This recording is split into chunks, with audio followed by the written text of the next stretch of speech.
Welcome back. It's the Big Blue Banter, New York Giants football podcast. I'm Dan Schneider, joined as always by my co-host Nick Velato. Tonight we are here to break down the Giants' offensive tape on the All-22 coaches film in their Week 16 loss to the Minnesota Vikings. I'll start by saying this, Nick, after watching the tape. I'm even more enthused than I was in our reaction video with what I saw on the field. Look, as far as moral victories go, this is as good as it gets for me. Why? I thought the Giants proved on Sunday in their loss that there is some hope for this passing game in 2022. Everyone's talked about the passing game like, oh, just wait till 2023 when they get the receivers. Just wait till 2023 when they trust their O-line. They showed in these last 2 weeks, and I really credit the coaching staff for that and Jones for this and the receivers and the O-line that we're going to take a step back. We're going to say, you know what? Let's trust the passing game a little. How do we trust the passing game a little? How do we work it in smoothly? Let's start by just doing some quick game, right? They started off versus Washington, a lot of just quick game, a couple interesting intermediate vertical concepts, but a lot of just quick game. And you saw it in the first Washington matchup in overtime. Then you saw them double down on it in their next win over the Washington football team last week. Start with the quick game. Let Jones go to the gun. Let him operate a lot of a pass-heavy game plan that puts stress on the offensive line, that puts stress on the receivers.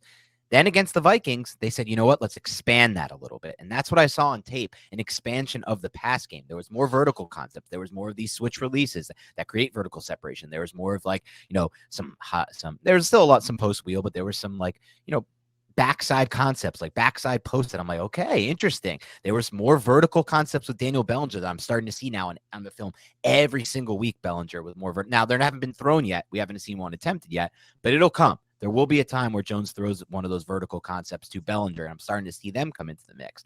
And just more of the quick game as well, because you know what? He's operating quick game really well right now. And I'm glad they gave Jones the opportunity to do this because, in my opinion, at Duke and with Shermer, this was always his best thing, getting him in the gun. And this wasn't all gun. Like, they had a lot of their big pass plays from under center with the play action, kind of a throwback to what they were accomplishing early this season. And kudos to them for that. Obviously, the interception came on that too. But, man, I was really impressed with the game plan from Kafka.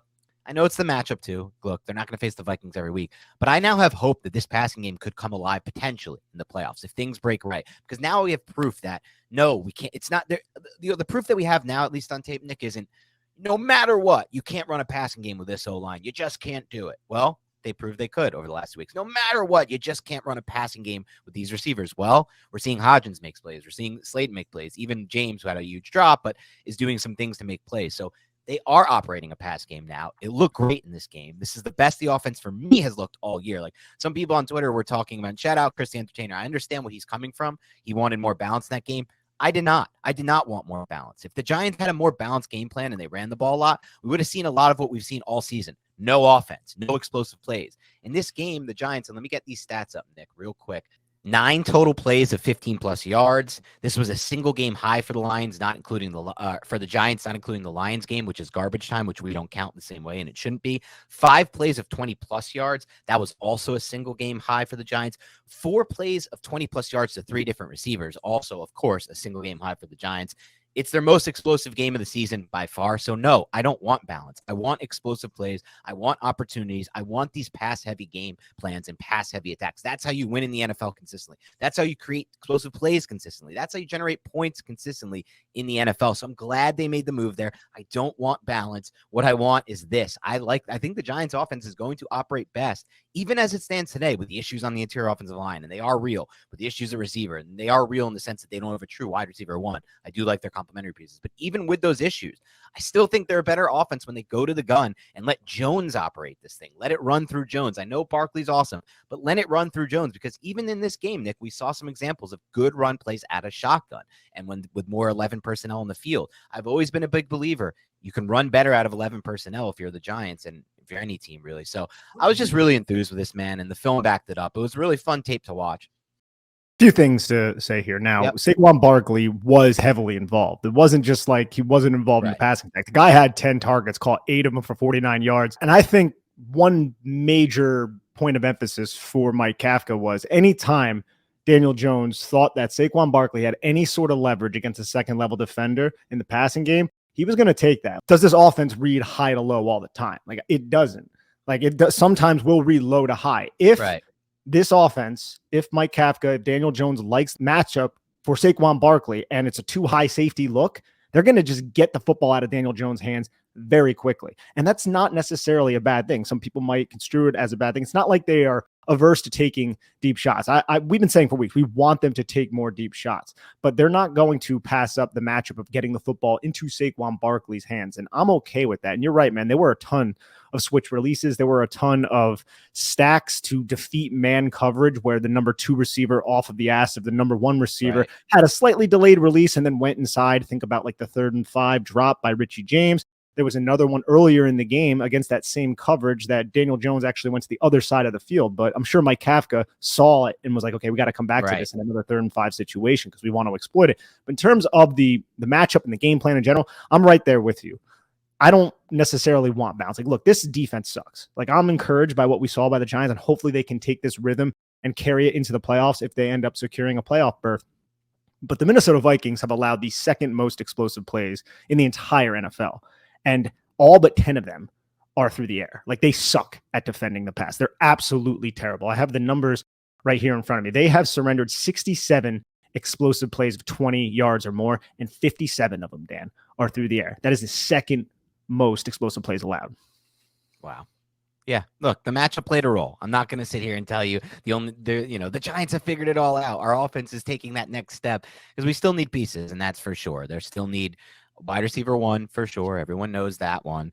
And they need a little bit. There were still major issues in the pass protection at times in this game, though I did think overall it was much better than people are giving it credit for. But having said that, I feel like, I don't know, matchup aside, I watched this offense operate the way it has these last 2 weeks, which has been shotgun heavy, 11 personnel heavy, put it on Jones's hands instead of making it run through Barkley. And I just think it looks a lot better this way. I really do. I think Jones is a pretty good quick game thrower, and you can just generate a more consistent offense running quick game than going under center and running every first down, going under center and running every 2nd and long, which is the Giants have been doing a lot of in that middle stretch of the season where they really bogged down as a team and went 1-4-1 or whatever the record was over that 6-game stretch. They really had kind of been like, all right, well, let's keep doing what we're doing. It's that play action with the slide or that play action boot. And then it was like, all right, they're taking that away completely. Let's stick with the run. Then they're taking that away.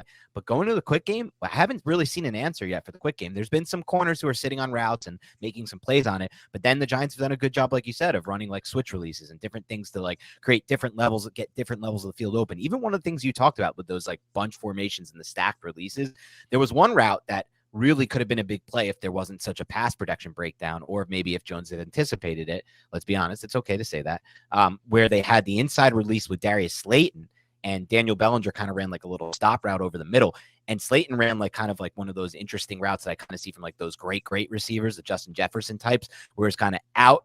It was like he broke inside and then kind of run to like a corner route vertically. And there was a miscommunication based on that with the 2 D-backs. They ran into each other. Slayton was wide open on that one. And there were a couple other vertical releases where Slayton created some great separation. So I think they're mixing in different concepts now that they've allowed themselves to go to a more pass heavy and more shotgun and more quick game concept, like run this through the passing game and different things open up in the pass game. Everybody says, oh, you run the ball to open the pass. I'm not so sure that's true. I feel like the Giants have had a massive expansion of their passing attack in the last 2 weeks when they've gone to a more pass heavy approach.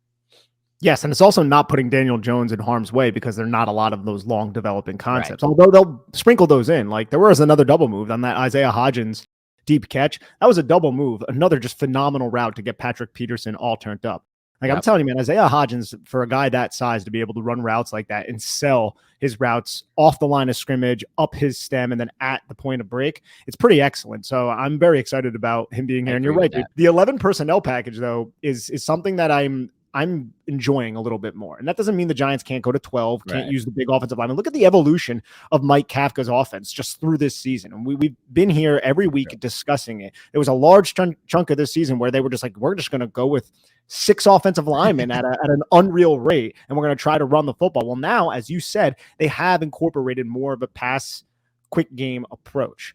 This game, I think the Giants had the 2nd most 11 personnel that they used percentage-wise in the entire season. First most was against the Eagles, where they got blown out, so they were in catch-up mode. So this game was very competitive, and the Giants still leaned on 11 personnel because that was the way to beat Minnesota. And that's what good coaching staffs do. They're going to change their game plans. They're going to alter their approach based on their opponent. And I think the best way to beat Minnesota, if the Giants are I don't want to say fortunate enough to see them again, but yeah, if they're fortunate enough to see them again, the best way to beat this team, I think, is with 11 personnel, with a quick passing approach, and with attacking the short to intermediate parts of the field to set up some of those explosive plays down the field that Daniel Jones was able to hit in this game. I'm only smiling because your comment brought up something funny in my mind. So you said if the Giants are fortunate enough to play the Vikings again, which I, by the way, agree with. Apparently, we must have gotten like some Vikings fan must have got a hold of our Vikings Giants rapid reaction video on YouTube, because it's our most commented video by far. It's now like 50 plus comments, and 80% of them are just Vikings fans like ripping us in the comments, and it's just so funny to read this morning. I don't know what happened. Some Vikings fan must have saw it somehow and shared it, and it's excellent. They're just destroying us because we must have been saying that a lot on that podcast, but I do feel that way. And so we'll see what happens as far as the playoffs. These people don't have the context of what the New York Giants have been all season. Exactly. So like, let us have our moment in the sun where our offense actually looks pretty damn good through the passing game. Yeah. But without further ado, let's dive into the tape, because there's actually finally a lot of offensive tape to talk about. It hasn't been much of the past 2 weeks. It's not a lot of snaps, but this one was a really good offensive game, so it's going to be fun to break down. We start off with a bad drive, though. It was the first drive. It was a 6-play, 24-yard drive with a punt. It had one really good pass play in it, which we'll get to, but it starts off here with just a play action at a single back here. They're facing cover 6. The play's designed to get the ball out quick, and he hits the underneath to Bellinger, who's kind of like a chip release. Looks like he's fake chipping and releasing. No, it's just Saquon Barkley. It's not Bellinger, but it's sorry. It was Barkley. Yeah. Under center play action, and it's a 3-level read for the Giants where they release Daniel Bellinger, who's essentially the sniffer, into the flat, and then you have the number 2 wide receiver inside kind of run a deep post curl right at the numbers, and then another deep flag that bent inside, kind of like a Poco route from Richie James. And Daniel Jones was wise to check this football down because there's really nothing open. I felt like Minnesota covered this play up really well to force a 2nd and 7. Yep, we got a 2nd and 7 set up here for the Giants. And they're going to go with like an RPO type, a zone read run with an RPO built in. They actually decided to give the ball up here to Saquon Barkley, and it's a 4-yard gain. The Giants switch Saquon Barkley's path right at the end of the play. They hand the football off. I felt like the blocking was okay up front just to get 4 yards, but the linebackers kind of are in a stacked position, and they're able to position themselves in the gaps because the offensive line wasn't able to climb. That's one positive. That's one of the major positives when you stack your linebackers. If you're watching on YouTube, what I mean by stack, you see how Eric Kendricks directly behind Dalvin Tomlinson, Jordan Hicks directly behind number 97. So now those linemen can't get a clean climb up to the 2nd level, and Saquon Barkley just doesn't have that much rushing room. So the 4 yards that Saquon Barkley was able to pick up was just because the New York Giants were able to kind of push those defensive linemen off the line of scrimmage. That's interesting, too. Maybe that's kind of an adjustment the Vikings made based on how the Giants' blocking scheme is, and kind of some of the, concepts the Giants like to use a lot in the run game. I'm curious to see if we'll see other teams do that. But here we have this 3rd and 3. It's the double slant flat combination, which we've seen in the past. The Giants start to bring out. You see at the top of your screen, they're running 2 slants on the 2x2 side. It's a 2x2 on the top of your screen with the 2 receivers, and then Barkley is running the flat to try to take away defenders. This is just a really, really good drive throw, I thought, by Daniel Jones. And again, this is my favorite area of the field that Daniel Jones throws into. It's that deep in range, about 15 yards-ish down the field, in the middle of the field. I think he gets great drive on these throws whenever he throws them. Really, it's been that way since 2019. I think the ball placement on all these types of in-breaking, intermediate routes is always on point. Like, look at where this ball lands and look at the drive on that thing. That's a heavy ball flat into the receiver. And the coverage is great, by the way. Like, this is not like the easiest of throws when you see the coverage look that good, but when a ball's thrown right on the numbers like it is, it's usually going to be a catch, even with our receivers. Yes, even with the New York Giants receivers, who I think are a little bit better than some people try to give them credit for. There's obviously no true number 1 here. This is also good diagnosis and kind of what we were talking about at the top of the show from Daniel Jones. Daniel Jones' eyes goes right to the apex defender right here to see if the apex defender is going to follow Richie James, sit in this throwing window, or match Saquon Barkley, who's releasing the flat. And once that defender goes and outside to match Saquon Barkley, Daniel Jones believes that Darius Slayton's going to win the one-on-one matchup against a defender who is about 6 yards off, 7 yards off of him. So all Darius Slayton needs to do is win inside. Darius Slayton does a good job doing that. Jones delivers the football right on time. I got to say this, though, Dan, and I'm going to exit the YouTube for a second. Yeah. So I agree with you. I think some of Daniel Jones' best throws are when they are over the middle in that intermediate range. But I kind of think he's much better at throwing that ball when the receiver is like a yard or 2, 3 yards out of their break. I think Daniel Jones kind of struggles throwing over the middle of the field when he has some deep over routes where there wasn't necessarily a break, but there's a guy coming from a wider position crossing the face. And it happened on the interception, slightly behind. And it's just an observation I've had over over this season where I was like, Daniel Jones is slightly behind sometimes, but I can't necessarily pinpoint on why exactly that's the case because he's so accurate on those deep dig routes when they're just coming out of the break, on those slants. But when the receiver has to run a while, when he broke basically at the line of scrimmage and running more elongated route where the guy's running on the horizontal plane for a extended period of time, I just feel like Daniel Jones doesn't lead that receiver in an optimal way. And it's not a huge glaring mistake, but I feel like some of the throws where he's a little bit behind and we're like, you know what, Jones, he should have let him a little bit more. It's usually that type of way. And I think it happened twice in this game. And it's just something that I've kind of observed this entire season.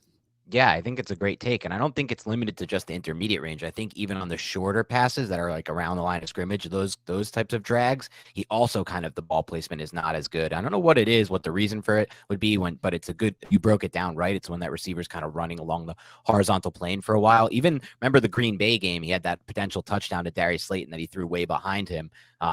That was wide open on the horizontal plane. So just something maybe he can work on. He'll look at the film. I'm sure him and Shea Tierney and all these guys will kind of look at that type of stuff in the offseason. Yeah, I trust this coaching staff and Daniel Jones himself to kind of rectify that issue this offseason. But let's get back into the tape where we're going to have a 1st and 10 after this play. And it's going to be a play action deep comeback that goes incomplete to Darius Slayton. Yeah, coming off a really good, well-thrown ball. This is not Jones's best ball. He could throw this a little earlier before the receiver gets out of the break because he knows he's running this route and he knows he has the sideline, but he throws it after the receiver gets out of the break and then throws it a little too high as well. I'd love to see this ball thrown a little bit more like inside back to the playing field, like closer to where the 40 is to allow the receiver to kind of break and get underneath it, because that kind of gives you kind of a low margin for error when you make a throw like that. Because look, the defensive back defensive back on the underneath route is not going to be able to jump that. At that point, you have a lot of space. But he tries to throw it really right at where the receiver makes the break horizontally wise, if that's explained decently, and it ends up being a little high. And a nice route, too, by Darius Slayton to sell that inside. He has Patrick Peterson's leverage. He has his ass turned towards the sideline, so he's basically inviting Darius Slayton to break inside, so it's more difficult for him to break outside. But Darius Slayton does a good job getting into the blind spot and breaking back to the outside. It's just the throw is not on target. It forces a 2nd and long. Yep, 2nd and long situation.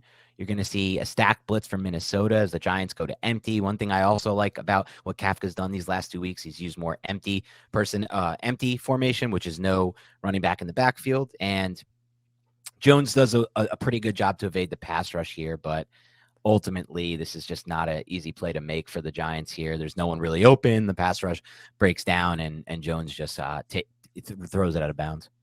I think the one place that Jones could have possibly thrown the football, total armchair quarterback here, I'm not criticizing him, but you could see Daniel Bellinger and Saquon Barkley. One of those two guys you could possibly consider being open. It's just hard to kind of say when you have someone in your face and you're running and you're on the move, which guy it would be. Because you see how 20 is sinking to kind of bait Daniel Jones to throw to Daniel Bellinger running the streak, but that leaves Saquon Barkley open towards the sideline. I think that's what Daniel Jones is looking at right now if you're watching on YouTube. But I think this is a smart decision by Daniel Jones to eat the football, not throw to Daniel Bellinger, because you don't know what 20 is going to do, and he has somebody inside of him. So Daniel Bellinger doesn't have a ton of breathing room. It's at this moment where it's like throw the ball to Barkley, but then 24 puts himself right into that throwing window. So I think Daniel Jones probably does the best thing, just extending the play and then finding Saquon Barkley along the sidelines. And if we switch to the end zone angle, and we can see what we mean by stacked blitz. Look at Eric Kendricks. What is he? He's right behind that nose tackle. And he's going to go right into the A gap, and that's going to force John Feliciano to pick him up, which forces Glowinski to take 97, and then 91 fakes like he is coming. Evan Neal believes that Mark Lewinsky is going to handle Dalvin Tomlinson, but then 91 drops off. Evan Neal doesn't end up blocking anybody. It's just a scheme 2 versus 1, even though the 1 wasn't even coming, but Evan Neal has to respect it. And it's a nicely timed blitz by Ed Donatel. And Daniel Jones, to me, I think just does a really excellent job not getting sacked and at least giving the play a chance. Yep. And that'll set up a 3rd and 10. I'm going to see the Giants try to run a play they used from last week here out of a 2x2. You're going to have the switch release with the double curl. The pass just ultimately gets knocked down at the line of scrimmage, and that ends this drive. Yeah, the Giants, they've been using this a lot in the last 3 weeks. They started, I think, back in Philly, and then it's a double curl or a double slant, depending on the coverage and what to do. Here, they're going to curl, sit in space.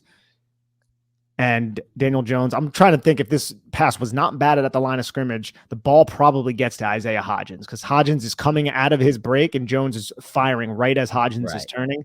And Hodgins has space between all three of the defenders that are around him because one of them is paying attention to Richie James's route. So that probably would have been a first down if the ball was not knocked down at the line of scrimmage, but the Giants were forced to punt. Yep, and that'll set up their second drive, which actually was another 3-and-out. This one wasn't a 3-and-out, I'm sorry, but what actually was a 3-and-out. It took them 2 drives to get their offense going, and this one could have potentially gone somewhere, but on the first play, Nick Gates was called for holding, and I really feel like watching that play. I don't know if we'll be able to get that up. Are you able to get that play up, or is this after the hold? I don't have it right now. Okay, that's fine. We don't have to go over that, but there was potential for Jones to take a shot out of it. But we're looking at the second 1st and 20 here. It's a 3-by-1 set, and this is kind of an example of where, not what we want to see, unfortunately, from Evan Neal right now in pass protection here. He gets beat pretty bad here, loses the edge. That kind of screws up the whole play. Yeah, Evan Neal, they run right around him. And this is an issue that he's been having this season. And it's forcing the Giants into these really, really precarious 2nd and long, 3rd and long type situations when he can't protect his edge. You can see how he opens his hips. He doesn't stay square. And when you open your hips like this, and you're going up against somebody like a Danielle Hunter Danielle Hunter he stays low, man, throughout this. And he's a big dude, and he's a long dude, and he's a powerful dude. And this is something that Evan Neal really needs to rectify at this point. I mean, it's not just the run blocking deficiencies and the framing of the blocks, albeit this is a framing of the block issue. He doesn't cut the angle off. And when you give him a 2-way go like this, and now you're scrambling and you're crisscrossing your feet, you're just giving up your edge, just giving the defensive player a soft edge to run around. And you could see Evan Neal never has any kind of contact or establishes anything on Danielle Hunter. And Daniel Jones is a sitting duck. But I got to say, give credit to Evan Neal for falling on that football because kept the Giants in the game there. Yeah, that could have lost them the game potentially or put them in a really precarious spot here. Did you want to show the sideline angle for that one too? You want to take a quick look at that just to see what was potentially there if Evan Neal hadn't blown his block? Let's see what potentially could have been available to Jones on this 1st and 20 here. He had the stick to 3-by-1 set, and you have Richie James just run a little quick stick route underneath a clear out from Darius Slayton. Yeah. And Jones first looks to the left. And this is kind of what we were talking about at the top of the show too. He looks to his left, and there's a choice route for Saquon Barkley. Saquon Barkley can either take this to the flat to the boundary. He's isolated against 33, which I believe is a defensive back, or he can go over the middle of the field, kind of like a Texas route, something that or a concept, something arrow route, something that we really want. I think Daniel Jones wanted to throw that, but Barkley kind of stutters before his break to set up the inside, to give himself inside leverage, and that just wasn't enough time for Jones to get rid of the football. And that'll set up a 2nd and 25. Really tough position to get out of for any offense, not just the Giants here. Just going to run a simple stick route to Bellinger to pick up 12 and get them into a 3rd and somewhat manageable here. Yeah, really good rep from the end zone angle you might be able to see from Andrew Thomas here, who just had really phenomenal game. We'll talk more about it as we go through, Nick, but I feel like part of this was motivated by the Pro Bowl being released this week, and he did not make it, and I think he feels like he deserves it, and I think he feels like that.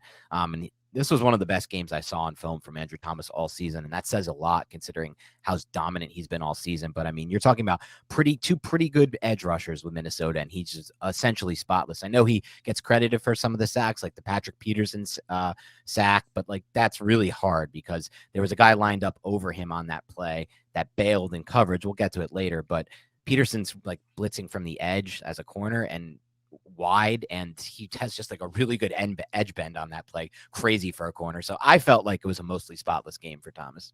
Yeah, Thomas is excellent. Look at this. Look at how much determination and confidence are in his feet. And once he absorbs this contact, because Zadarius Smith gets both his hands inside, tries the bull rush. Pause it real quick. Roll back. I just want to show something that's interesting. I thought, let's run, stop. Just look at the difference between Andrew Thomas right now and Evan Neal. Look how top heavy Evan Neal is, and look at Andrew Thomas. Yeah, and this is actually a pretty good rep from. Actually, it's a really good rep. It's a good rep from Evan Neal too. Yeah, it's a very good rep from Evan Neal. He anchors down against Danielle Hunter. That's a really good rep from both the tackles. This is what we're hoping for as Giants fans and people who cover the Giants, that both these guys will develop into this type of technique consistently. Andrew Thomas is already there. Evan Neal still has a little bit of a ways to go. I still think it looks different with Neal versus Thomas, and maybe that's just who Neal is. No, it does, man. Look at the footwork between the two. And I feel like Evan Neal's footwork isn't even too bad here, but Andrew Thomas is just elite with how just he covers space, how he stays square, how he absorbs contact, and then how he just shoots his hands up, and then how he anchors down. Look how he just anchors down and just stops the rush. Like Zadarius Smith is trying to push the inside shoulder of Andrew Thomas and win inside. There's nothing there. There's no dice. You're not getting inside of Andrew Thomas and winning the half-man relationship against this guy because he has vice grips attached to his arms, and he really trusts his technique. He frames his blocks well, and his feet are just so freaking quick, and he's so damn powerful and sturdy. It's something that I love because, man, in 2020, we were not overly optimistic about Andrew Thomas, just collectively as a fan base I'm speaking of, because he struggled. And man, to see his development over the last couple of years, it's been sensational, man. It really has. And that sets up a 3rd and 13. This one the Giants are going to miss. It's an interesting, the Vikings run a little twist up front. It's not really picked up well by the Giants, but it kind of works out. You'll see kind of Neal struggles to recognize it, but eventually it kind of works out. They actually have an opportunity here to convert this 3rd and 13 on an in-breaker over the middle to Slayton, but Jones throws it a little bit too high and out of target range for Slayton. Yeah, he does. I'm wondering if Jones expected him to run a different type of route. It could be, or just could be the fact that Evan Neal kind of lost his rep on the twist, which we'll watch right here. I like this empty with the double wing back. This is something the Giants have been using the last couple of weeks as well. You have both Daniel Bellinger and Saquon Barkley as wing backs, and they just help the protection. They help the tackles out. They chip. But you can see as Bellinger goes to chip, Daniel Hunter slants it to the B gap at 90, goes around, and it looks like it's man blocking where Mark Lewinsky is going to follow 90, and Evan Neal is going to take that guy who's going inside, and Evan Neal just doesn't make any contact. I'm wondering if he was indecisive on if he was supposed to take 90, who was the looper coming from the original 3 technique position. But Evan Neal just needs to get his hands on and sustain the block. And just for whatever reason, it's been so inconsistent. Look at the point of contact too. He's so high. Look at his feet are almost in front of him at the point of contact. Like, look, his knees are like locked out. Like there's really no bend or anything like that. And you look at Andrew Thomas on the other side. And again, I don't want to compare the two, but he's handling a different type of assignment. He's just taking that guard. You can see how on the right side, the protection looks like it could be big on big. It could be man. That's at least how Mark Lewinsky blocks it up. And maybe that threw Evan Neal off because it wasn't. But on the left side, they pass off the twist. And Evan Neal takes that initial guy, which makes more sense because the space is a little bit more limited there. And Nick Gates is able to kind of smoothly transition him right to Andrew Thomas. Yep. But after that missed throw, we get a punt here. That's going to set up the next Giants drive, their 3rd drive of the game, where they finally got some momentum going on offense. They didn't take the sack fumble to move them into 1st and 30 after the holding, whatever it was, 2nd and 25. Now they can get it moving. And unfortunately, on an early, and you see this throughout the game because on both of the Giants turnovers, this is the frustrating part for me, man. Like, just shows you the little different, what's it called? The little nuance of the game. On both of the Giants turnovers in this game, the interception and the fumble, Nick, they came on 1st down plays. It wasn't like a 3rd and long or something. It was 1st and 10. So, both times in scoring range, at minimum, that's 6 points off the board, but potential for even more would have decided the game in the Giants' favor. Just a crazy way to lose. This was definitely their closest loss, in my opinion, of the entire season based on those 2 facts. Don't tell the Vikings fans that. They won't like that. Not at a time. If they're watching this, they're going to crush us. But, we'll start this drive. I think Nick just rolled it through. 21 personnel, our first look at that in this game. That means 2 backs. So you get Breida and Barkley, which Nick and I have been calling for more of. It's Brightwell this time, but it is Brightwell this time, right? It's Brightwell this time. You get Breida and Brightwell, which again, 21 is something we're calling more for him. They're trying to run split zone here, and it's Barkley, not Breida, I should say, in the orbit motion. They're trying to run split zone here, but it doesn't really work. You can kind of see 94, the ex-Giant, Dalvin Tomlinson, just absolutely dominate Mark Lewinsky on this rep. I mean, look at this rep. This is not a good one for Mark Lewinsky. The Mark Lewinsky thing, it's pretty sad how bad he's been, unfortunately, for the Giants. Yeah, he has not been good. And Dalvin Tomlinson's aligned in a 2-eye position, so he has leverage towards the play side. But if Mark Lewinsky is able to kind of get in front of him and scoop him up, I think this play could have been really, really nice for the Giants because say Mark Lewinsky executes the assignment, blocks Dalvin Tomlinson up. You have Feliciano up on Jordan Hicks. Harrison Phillips is handled by, I think that's Ben Bredesen at this point. And then Evan Neal would have probably got his hips around 33, who looked like he was paying attention to the fake movement from Saquon Barkley. So this would have been blocked up really well, Dan, if Dalvin Tomlinson was eliminated, but that's just not the way it works. You have to execute all your assignments. Glowinski kind of gets bitched here by one of my favorite former Giants, Dalvin Tomlinson, who had a pretty solid game. And they had a few of those that you just described, like really close calls in the run game where if just one more assignment was executed by the Giants offensive lineman, it would have been a huge hole or a huge gain.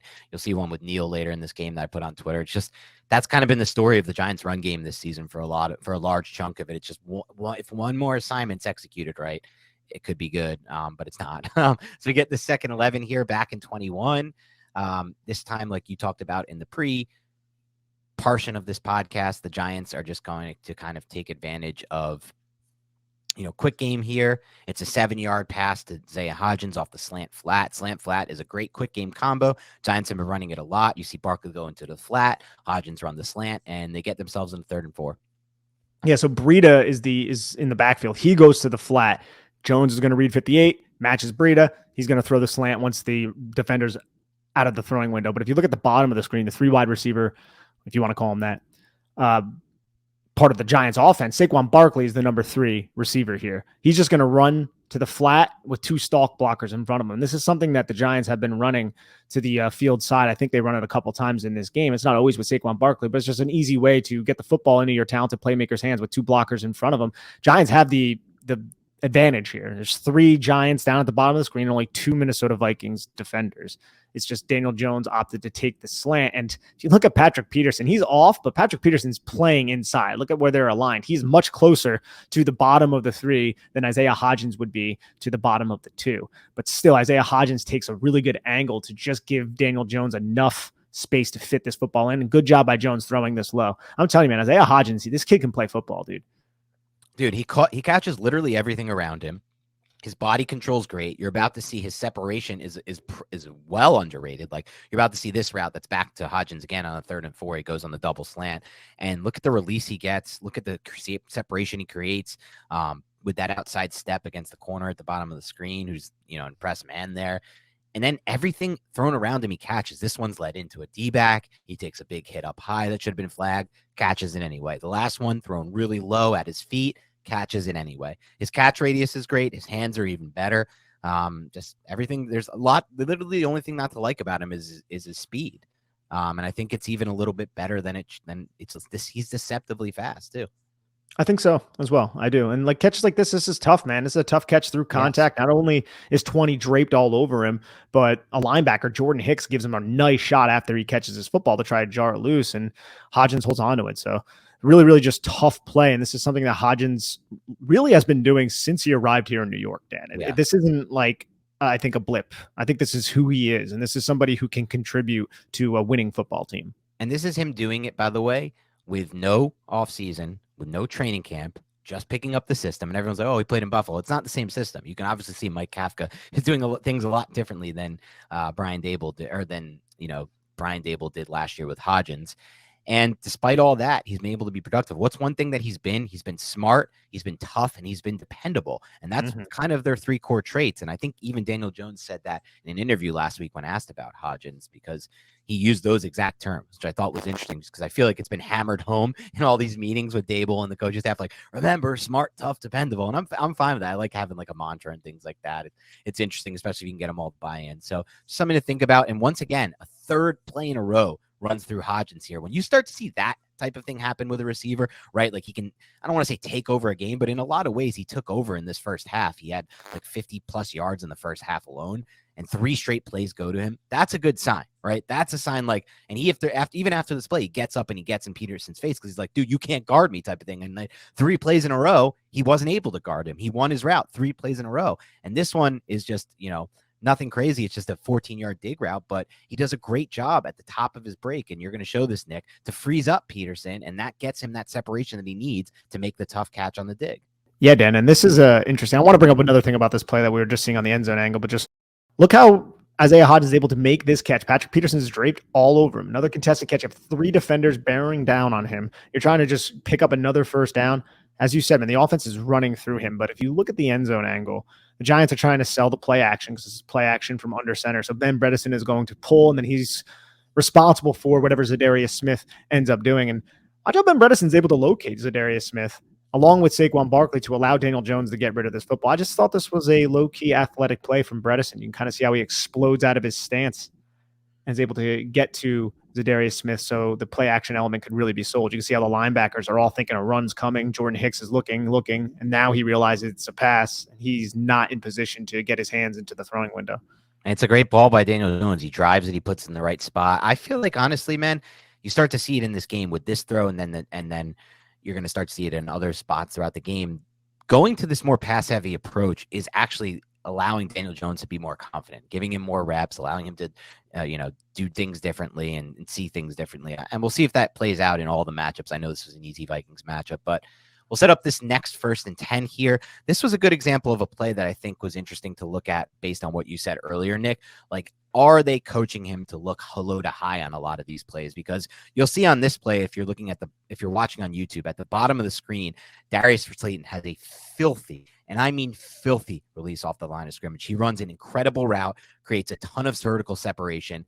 The ball ideally should be thrown vertically to Slayton here, right? When you see a receiver create that much separation, it's basically a wide open walk-in TD if you just lead him and use the sideline. But if what you're saying is true, and I think it is, right, maybe this was a route adjustment by Darius Slayton based on what he saw, and maybe Jones is just reading low to high, and when he doesn't like what he sees low and the pass rush is coming, his next best step, which he's been coached to all year, is to just take the run and take the rushing yards. I think you're 100% accurate with what you just said. I mean, look at this is a slow go route. Like, Daniel Jones should know that this is going to be a slant and go. I'm imagining, at least, right? Now, I don't know if there's a choice built into it. I'm imagining he knows that. Patrick Peterson's in press. He's all up on Darius Slayton. Darius Slayton does a good job giving himself a little bit of breathing room by eating into Patrick Peterson's leverage, and then he goes inside to get Patrick Peterson to do the speed turn, and then he just explodes back up. And there's a lot of space right now for Daniel Jones to deliver this football to Darius Slayton with two defenders who are inside the numbers and Darius Slayton between the numbers and the sideline bending outside. But doesn't even look like Daniel Jones is looking in that direction. Now, if we watch Daniel Jones's eyes, he's not. No, but if we watch Daniel Jones' eyes, to me, it looks like he peers to his right initially where Darius Slayton is, but I think he's reading Saquon Barkley and Jordan Hicks to see if Jordan Hicks has the ability to cover Saquon Barkley. And at this moment, he might be looking, and I wish we could flip it and do a side-by-side, but we can't. He might be looking at Patrick Peterson and seeing Patrick Peterson kind of over the top of Darius Slayton and not realizing that Patrick Peterson's about to go into the speed turn, because then he comes off of it, looks at the safety, and I think at this point is when Darius Slayton is probably winning and has all that leverage, but Daniel Jones already looked off to see what Daniel Bellinger was doing and to see what the other player is doing, and then he ends up bailing. So I don't even think Jones was aware of the fact that Darius Slayton won so cleanly against Patrick Peterson. Yeah, and that's not, that's going to happen sometimes on tape. You're going to see examples of that. But I will say this, man, there's been these annoying narratives. I find them very annoying. I think part of it is like just people harping way too much on the drop percentage. Look, Darius Slayton doesn't have great hands. I get it, but I don't think everyone realizes what kind of impact his ability to create both vertical and horizontal separation on a consistent basis has on the way defenses can play you, has on the way that the rest of your entire offense operates. I know some people recognize it, and I know you do, Nick, but there's a lot of people who are down on Slayton, and I'm just like, dude, if you don't have this guy on the field right now, and I love Isaiah Hodgins, I really do, but if you don't have the guy like Slayton creating that kind of vertical and horizontal separation, we're going to see multiple routes throughout this game. It's not just that one where he has steps on the defender and he's creating a lot of vertical separation. Then we're going to see a route later in the game, the game-winning 2-minute drill drive, where his speed and his ability to create after the catch is unique in that role. Like, it's a 36-yard gain that sets up Barkley touchdown to tie the game, or to give them a chance to tie the game with the 2-point version. No other receiver on the Giants is doing that. Maybe they can claim one in the draft, but why not have more than one going into next year? We don't know Wan'Dale Robinson's status. We don't even know if he really is that guy anyway, to be honest. Like, I like Wan'Dale, but I don't know if he has the same kind of juice as Darius Slayton. I think Slayton's juice is incredibly underrated, so why not add more? Like, I really want them to try to re-sign both Hodgins and Slayton and go in, and you could still draft a receiver or sign one or trade for one. I don't care. More the better. The more speed and separation possibility, the better this offense will be. So I think he'll be in my mix for the unheralded by far at the end of the game, because he has like at least 2 more routes on film in this game, the one you're watching included, where he just creates a ton of separation. Yeah, he's been excellent with these little double moves, as has Isaiah Hodgins. Like, those players, again, they're not number 1 wide receivers. It's not lost on us, but they deserve to be on an NFL roster and they can have their role on any NFL roster. Darius Slayton and Isaiah Hodgins are both acting as kind of 1A and 1B wide receivers. That's not necessarily the role, but guess what? They're actually kind of productive in their role. We've seen, although Daniel Jones might not have the most prolific passing yards out of all the quarterbacks in the league, we have seen plays where Darius Slayton and Isaiah Hodgins have won with double moves. If Daniel Jones had a little bit more time, maybe he would have been able to deliver the football to them. So I know that's it's looking at things, and you don't have all day to throw the football. I get that, but I definitely believe that there are places in the NFL and on the Giants for next year, as you said, for both of these guys. And I don't think it would make this wide receiver room bad. I do think you need to add a number one somehow, though, because that's going to be imperative. And roster building is a long-term thing. They may not have an opportunity to add a one in this specific offseason. More the reason why they should try to bring back all the talent they possibly have at receiver. And so I think we've made our stance clear. We'll talk more about it in the offseason, but the Big Blue Banter podcast will surely be in the camp of re-signing both Hodgins and Slayton. Well, Slayton is a little different because it just depends. Like if someone wants to come out and Christian Kirk him or Zay Jones him and give him that kind of insane contract, we're probably not going to be able to re-sign him based on the Barkley, the Jones, the Dexter, and everything else. But as long as he can kind of wait around in free agency and kind of play it smart, and hopefully there's not a lot of interest in Slayton because of the narrative, around him about the drop percentage and all that stuff. And then they can get him kind of cheap. We'll see what happens. But what you're seeing is after that first down rush here, the fumble here from Bellinger, this is one of my favorite play calls in the entire game. It gets Bellinger lined up as a fullback or an H-back, whatever you want to call it, one-on-one against a linebacker. And I think this is actually a really good route by Daniel Bellinger. I think he wastes zero space getting out of his break, no wasted movement, and creates a lot of separation here. Makes the catch. Unfortunately, it's just a really good play on the ball. And you could see on the bottom of the screen something the Giants run all the time from the two receivers on the bottom of the screen, and that's the slot wheel. It's both vertically oriented routes to clear out space for Bellinger. This is the design you want, right? Those bottom two routes on the bottom of your screen, if you're watching on YouTube, clearing out the space, and then Bellinger creating separation, one-on-one matchup against the linebacker. That's going to win, I think, almost every time the Giants use it.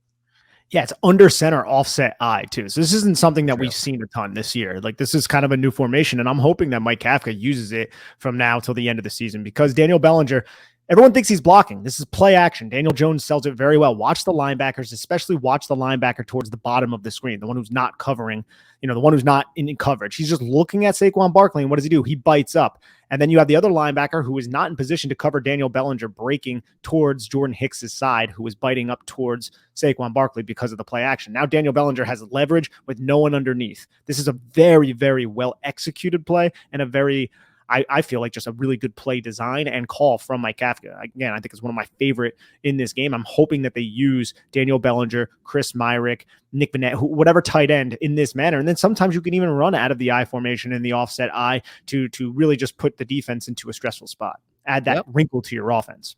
Yeah, I love it, Nick. So unfortunately, that drive ends in a fumble in scoring range on a first down, which is just tough because you're at worst getting 3 out of that. Probably, maybe not probably, but chance for more. Whatever. Now Giants are down 10-0 in this game at this point, and it's their fourth drive. It's a 10-play, 69-yard touchdown drive. But it starts off here with an RPO rip on a slant to Richie James. I like how quick Daniel Jones gets the ball out of his hand on this RPO. I like the lack of wasted motion kind of transferring the football. And I like the velocity he's able to get despite a defensive end bearing down on him, ready to make a hit, free rusher kind of thing. Just gets around Evan Neal here. And it's really not a great rep from Evan Neal, if we're going to be honest about it. But I just think he does a good job despite it, ripping this ball in here to James. Yeah, this is a great little play from Daniel Jones. Evan Neal, look, it's an RPO. He doesn't know if it's a run or pass, but he has to protect Daniel Jones from this type of play. And Zadarius Smith really just gets an excellent jump off the line, and Evan Neal just can't get up the arc to match him. And that sets up another 1st and 10 here. That was a 12-yard game. They're going to motion Barkley out as the fast 3 here to the field side. And what do we like to see, or what have we seen a lot of now? When this is the case, they want to get the ball to Barkley. It's a good way to get your best player the ball in space with potential blockers in front of him. This isn't blocked perfectly. I feel like none of these yet have been blocked like amazing, where he's at like insane amount of space here. But here he picks up 7. You could just see the leverage. Look, 54, Eric Kendricks is responsible for Saquon Barkley. At the snap, Daniel Jones sees that, and Saquon Barkley has so much space from the numbers to the outside with 2 blockers in front of him, and Barkley picks up 7 yards to set up a 2nd and 3. And on the 2nd and 3, they're going to run split zone. And you're going to see a really nice combo block up front with Ben Bredesen and John Feliciano. I put this on Twitter because I just really like the technique from Bredesen and how he gets that player. Look at where he starts the snap and where he ends it, and then kind of still does a good job, but not fully, but kind of turning that defender that he has to reach back inside to create a little bit of space there for Barkley to get through. And this ends up being a 7-yard gain. It's a very good block by both Feliciano and Bredesen, because watch how Feliciano transfers this player to Ben Bredesen. He engages him, and watch Feliciano's outside arm. He has like the midline. It looks like it could be even the face mask, if we're going to be honest. I can't really tell. Yeah, I think that is a face mask, but he shoves him right back to Bredesen, and that allows Bredesen to swivel his hips around and then just position himself right in front of the player. Saquon Barkley's talented enough to get skinny and slip through this hole. Very nice combo block on the nose tackle by the center end guard, Ben Bredesen. Yep, and that's going to set up a 1st and 10. And they're going to run the ball with Saquon Barkley out of the shotgun here. Jones flips him to the other side. It's a 3-yard gain. Could have been a lot less, though, but Barkley put on some nice moves here to turn this from a negative into a positive. A 3-yard gain, a very impressive 3-yard gain, Dan, right. Because this is really bad by Evan Neal again. It looks like Zadarius Smith notices what's going on. He sees that 26 is going into the mesh point, and he has 44 there to kind of play contain if it is going to be a zone read, even though Daniel Jones would go the other way if he were to be a zone read player. So I guess that's a little bit irrelevant. But watch how he just positions himself right into Barkley. Look at Barkley when he jukes. He has no momentum going to his left, and he puts that foot in the ground. Look how low he is. He's so damn low to the ground, Dan. And then he just explodes. I'll bring it back up. He just explodes off that foot, and he's able to then collect himself and juke out another player. It's wildly impressive. 1, 2, gets back outside, and then ends up getting rallied and tackled. But he makes 2 guys look kind of silly on this play. Yeah, it's a really good rep from Saquon Barkley to set up a 2nd and 7, keep them, 2nd and manageable. They're going to run one of their favorite concepts here, post wheel, but they're also going to have a running back to the flat. And you're going to see him matched up against the linebacker here. And Jones is just going to take that to Barkley. This is one of the balls that, again, on a horizontal plane, breaking to the outside. I wish this ball was thrown a little better from Jones. This is probably one of my least favorite throws from Jones the entire game. It's low and away, and Barkley has to dip down to get it. If this ball's thrown with a lot more zip and to the outside shoulder, Barkley may have a chance to beat that linebacker. Linebacker still may be able to get his feet anyway, but at least give him a chance there. But either way, it's a catch. He rolls to the 1st down. Yeah, and that sets up a 1st and 10. It puts us in a 1st and 10 situation where the Giants are going to see looks like a cover 2 type of defense, and Daniel Jones picks up 14 yards with his legs from an under center play action pass. Yeah, and I thought this was a good job by Jones because I didn't think there was anywhere he should have gone with the ball. Like, you could talk about potentially the honey hole on the bottom of the screen if you're watching on YouTube with Hodgins, but that's a really tough throw to make, and I'm glad he didn't make that because I think it could have been intercepted potentially, or it just might have been tough to complete. Instead, there's a wide open, lane for him in the running game, so just take it here. And I like the move he makes too. Watch him on the run here because he's pretty good at this. Like, he has that, we all know he had that really good 3-cone. He sets up like he's going vertical, and then he beats that linebacker, whoever that is, the D-back, in space there. That's pretty nifty move by him in space. Like, he looks like he's just running to his spot there vertically, but the whole time he's kind of setting up that little juke cutback. It's Eric Kendricks, the linebacker, right here. You can see when he turns the Jets on, he's just fast. And this is another thing. The Vikings have been just rushing wide. Like, look, Zadarius Smith, they're all just rushing wide. You can see how the guards, they're rushing wide. Nobody is staying in the center. And then the linebackers are all matching onto their coverage responsibilities. This is an obvious Daniel Jones just take it and run situation. Nobody's accounting for him. You just can't do this against the Giants offense because arguably, other than Saquon Barkley, the most dangerous threat is Daniel Jones with the football in his hands. Correct. And that's a 1st down. It's a 14-yard run. It sets up this 1st and 10 with Matt Breida inside zone. Giants don't run a ton of, but they did here, and they pick up 6 yards. Yep, just a 6-yard run by Matt Breida. Believe this is inside zone. Duo and inside zone, they can be indistinguishable sometimes, but True. Breida ends up getting 6 yards. Good block by Glowinski, who helps Feliciano make the initial block, climbs to the 2nd level, makes contact, and then Matt Breida is able to get a nice chunk gain on the ground. Bredesen looks pretty good on this too. I've seen some times in the season where that in that spot, the left guard or whoever it was kind of loses that, and that guy creates a penetration and turns into a negative. It didn't on that play. They go back to either split zone or duo here on the 2nd and 4, and this time it's Barkley. Again, pretty solid job blocking by the Giants, and Barkley makes a nice cutback at the end to get vertical and pick up 4 and the first down. 4 in the first down for Saquon Barkley. Just solid blocks up front. Like they're creating some rushing space. And if you look to the side where the Giants are going to run, it's the weak side. And what do you have over there on the weak side? You just have a 2-eye technique and then a wide defender and then the linebacker. So you have kind of a favorable run block if you can set that combo and then reach the linebacker. Now you have 44 coming down in the alley, and that's exactly what happens. 44 comes down in the alley. He's able to make the tackle. But the Giants on the backside, they're not allowing these backside pursuit defenders to come really and make any kind of tackle. You have the combo block guys end up helping once 44 positions himself to contain. But if 44 took a worse angle, Saquon Barkley might have been able to bounce that outside, which would have been pretty nice for the Giants. But obviously 44 just kind of clamped down and executed his run fit in a timely manner. Sets up a 1st and 10 here. This one, when I saw on the broadcast, I really liked it here because I was like, nice job, DJ. He read this pre-snap and threw it to the bubble. Unfortunately, I think it was kind of a nice trick here from the Vikings. They made it look like this was going to be the best option here to throw the bubble here, but ultimately they then rotate that safety down. So I don't even know if, or maybe he just adjusted to the throw late because it looks like he does take a step left toward the line of scrimmage and then comes back to it, but ultimately ends up going for 2 yards.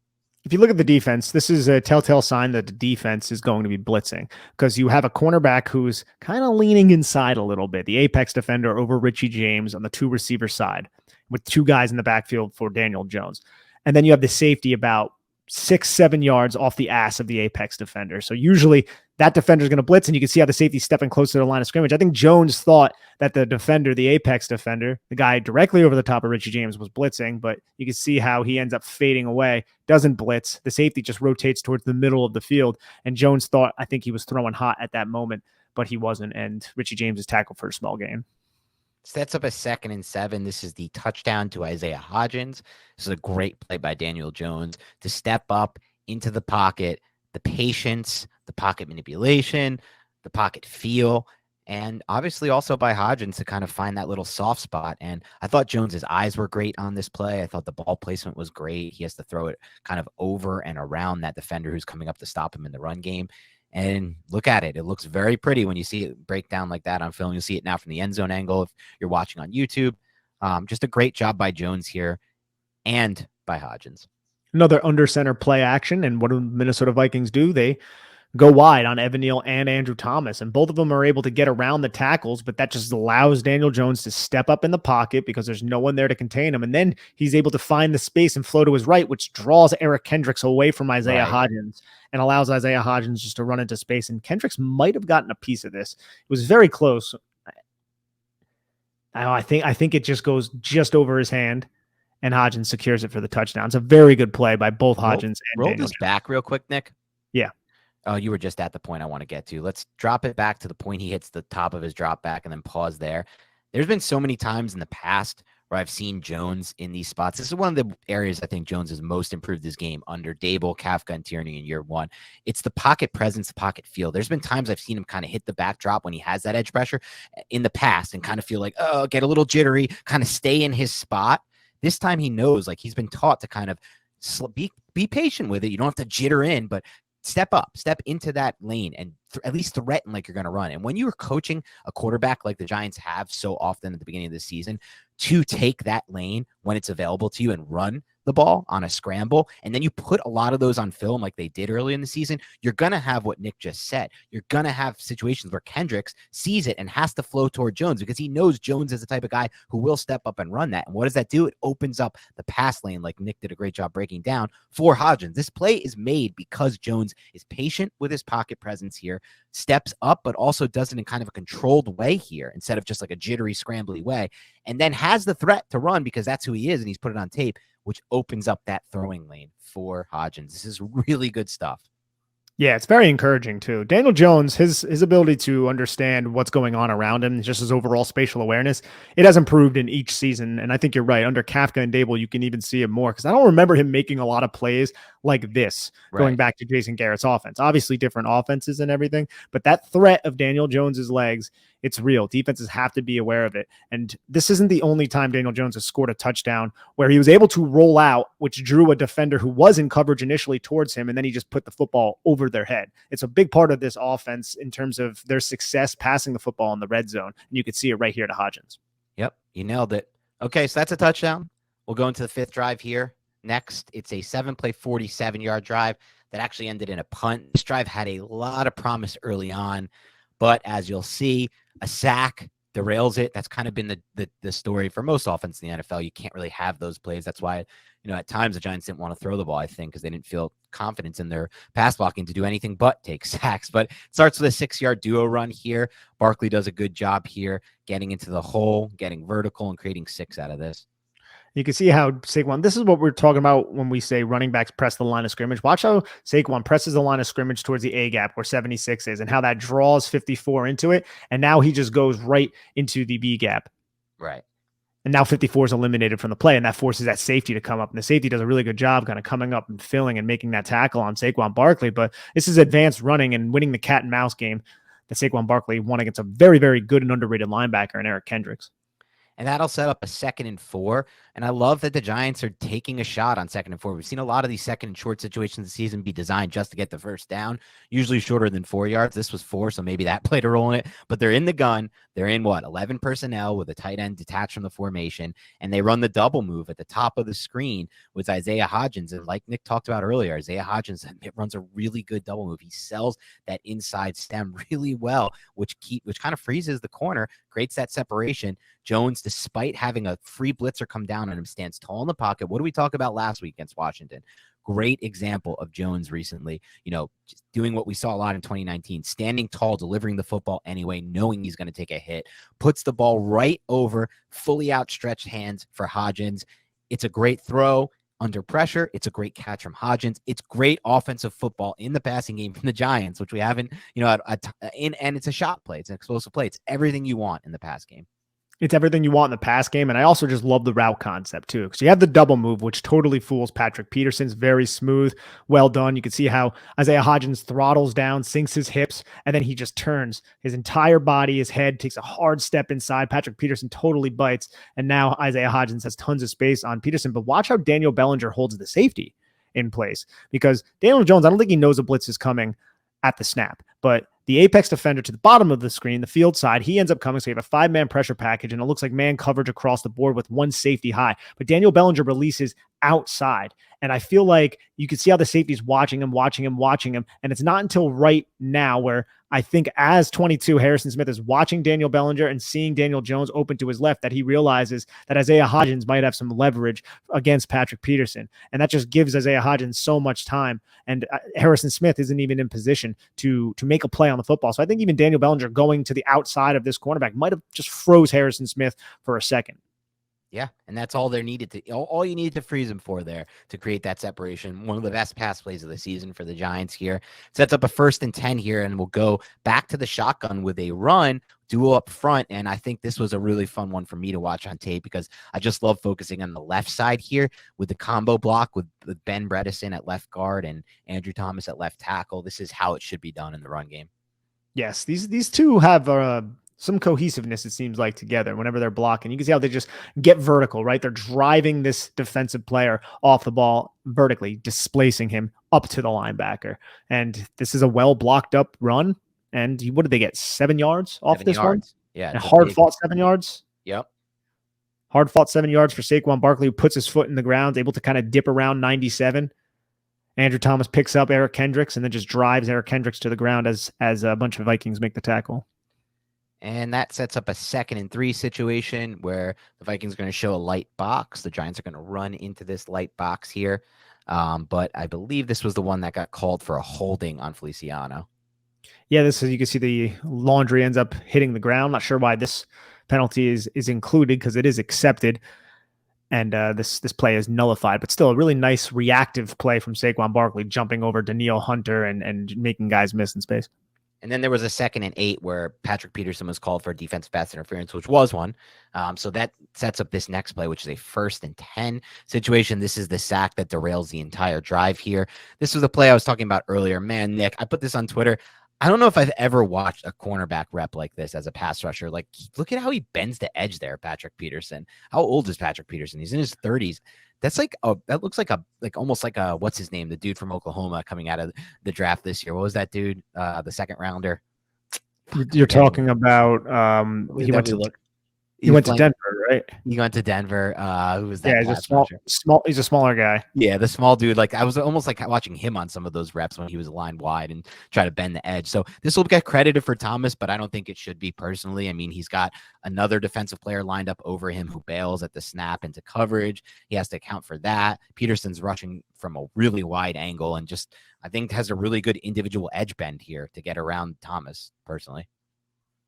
Yeah, it's a good edge bend, and you're right, though, man. Like, you don't see a lot of old cornerbacks being able to do this. And if you look at the coverage, you had Daniel Bellinger wide open, but you can't sit here and just fault Daniel Jones. Daniel Jones here, this is a vertical shot, right? He's looking downfield. You have the 2 deep horizontal crossers. It's kind of a staple of a Brian Dable coached offense with the deep post at the top of the screen to occupy 2 safeties. So now you have one-on-one matchups for these deep horizontal crossers. It looks like you have 2 guys, one guy underneath and then over top of Isaiah Hodgins. But what does that do? That isolates Richie James because Harrison Smith bites on Isaiah Hodgins. Richie James would have been wide open on this play if Daniel Jones was able to, or if Andrew Thomas, I should say, was able to kind of pick up Patrick Peterson. Watch how Richie James kind of breaks from that hash to the numbers.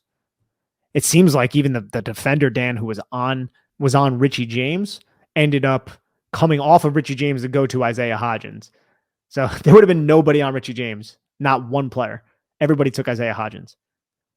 Yep. That's frustrating.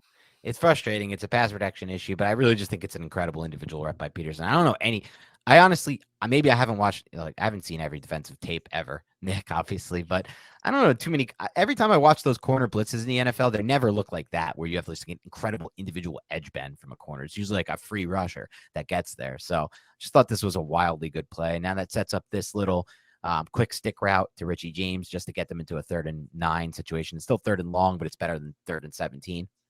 Yep, just get the football to Richie James. You can see how Daniel Bellinger's route kind of clears out some space. Good job by Jones just to diagnose it and get themselves into a more manageable situation, albeit it's a 3rd and 9. Yeah, but 3rd and 9, this play is really interesting to me. It just kind of like stands out in my mind because I think about this year. One thing that I've really noticed, starkest contrast between Kafka and Garrett. When I watched the tape with Garrett, there were so many of these 3rd and long type, situations where every single route was covered. There was quite literally nowhere to go with the football. That's so rare with Mike Kafka. There's so few plays, even on this tape, where you're going to see nothing open potentially. You may see some plays where the pass protection ruins what's open, or like that last play Nick broke down where, yeah, Bellinger was wide open, but it's designed to go downfield. But you just don't see the same thing you saw with Garrett, which was a lot of those plays with just absolutely nothing open. And I think credit deserves, that is something that Kafka should be credited for. Here, you see on this 3rd and 9, the switch release, or is this, it's not a switch release, but just a really good release from Richie James creates separation, and he is wide open. Jones just didn't see him, and the pressure played a key role in this because Bredesen does a pretty poor job here with the twist. It's similar to the 3rd and 5 play that Richie James dropped. It's right. I'm not 100% certain if that came from a stack, but the Giants have a stack at the bottom of the screen. Richie James is off the line of scrimmage, so he's going to allow Darius Slayton to kind of clear out. Richie James is just going to follow him, which is going to open up every defender to the outside and then just explode back to the inside. You can see how he just creates so much separation against the covering defender who was aligned in press initially over the top of Darius Slayton. Richie James wide open over the middle of the field. If Daniel Jones saw him, yeah, it's a great route combination, but this is just Mike Kafka understanding that it's going to be man coverage in this 3rd and 9 situation. He might see pressure, so just get a quick wide receiver to win off the line of scrimmage and win inside. Set up his leverage by the initial release. You can see how he does just that, and now he has all that space to the inside. Jones just wasn't looking at him, unfortunately, and he ends up getting hit because Minnesota, they brought 5, Dan, but it was the twists that really kind of jacked up the New York Giants pass protection, which really isn't to anybody's surprise. Ben Bredesen kind of gets beat really poorly on this play from the looping Zadarius Smith. But watch what Andrew Thomas does to Danielle Hunter on the pass off. He just buries him. Boom. Puts him right on the ground. Really nice rep from Andrew Thomas. Those are the type of reps that really stand out. But what I think about when I see this play is, man, it's another missed opportunity for the Giants. If he sees James early, or if the protection's better, whatever it may be, gets the ball to James, it's an easy conversion because he's ready at the sticks, maybe even some yards after the catch if it's led to him in the middle of the field, and he just gets vertical. And that's immediately in Gano range. So that's another 3 points. So we've already counted 6 with the 2 turnovers. Well, here's another 3 that get taken off the board. And you can see how Jones's eyes, they see Harrison Smith bailing at this point.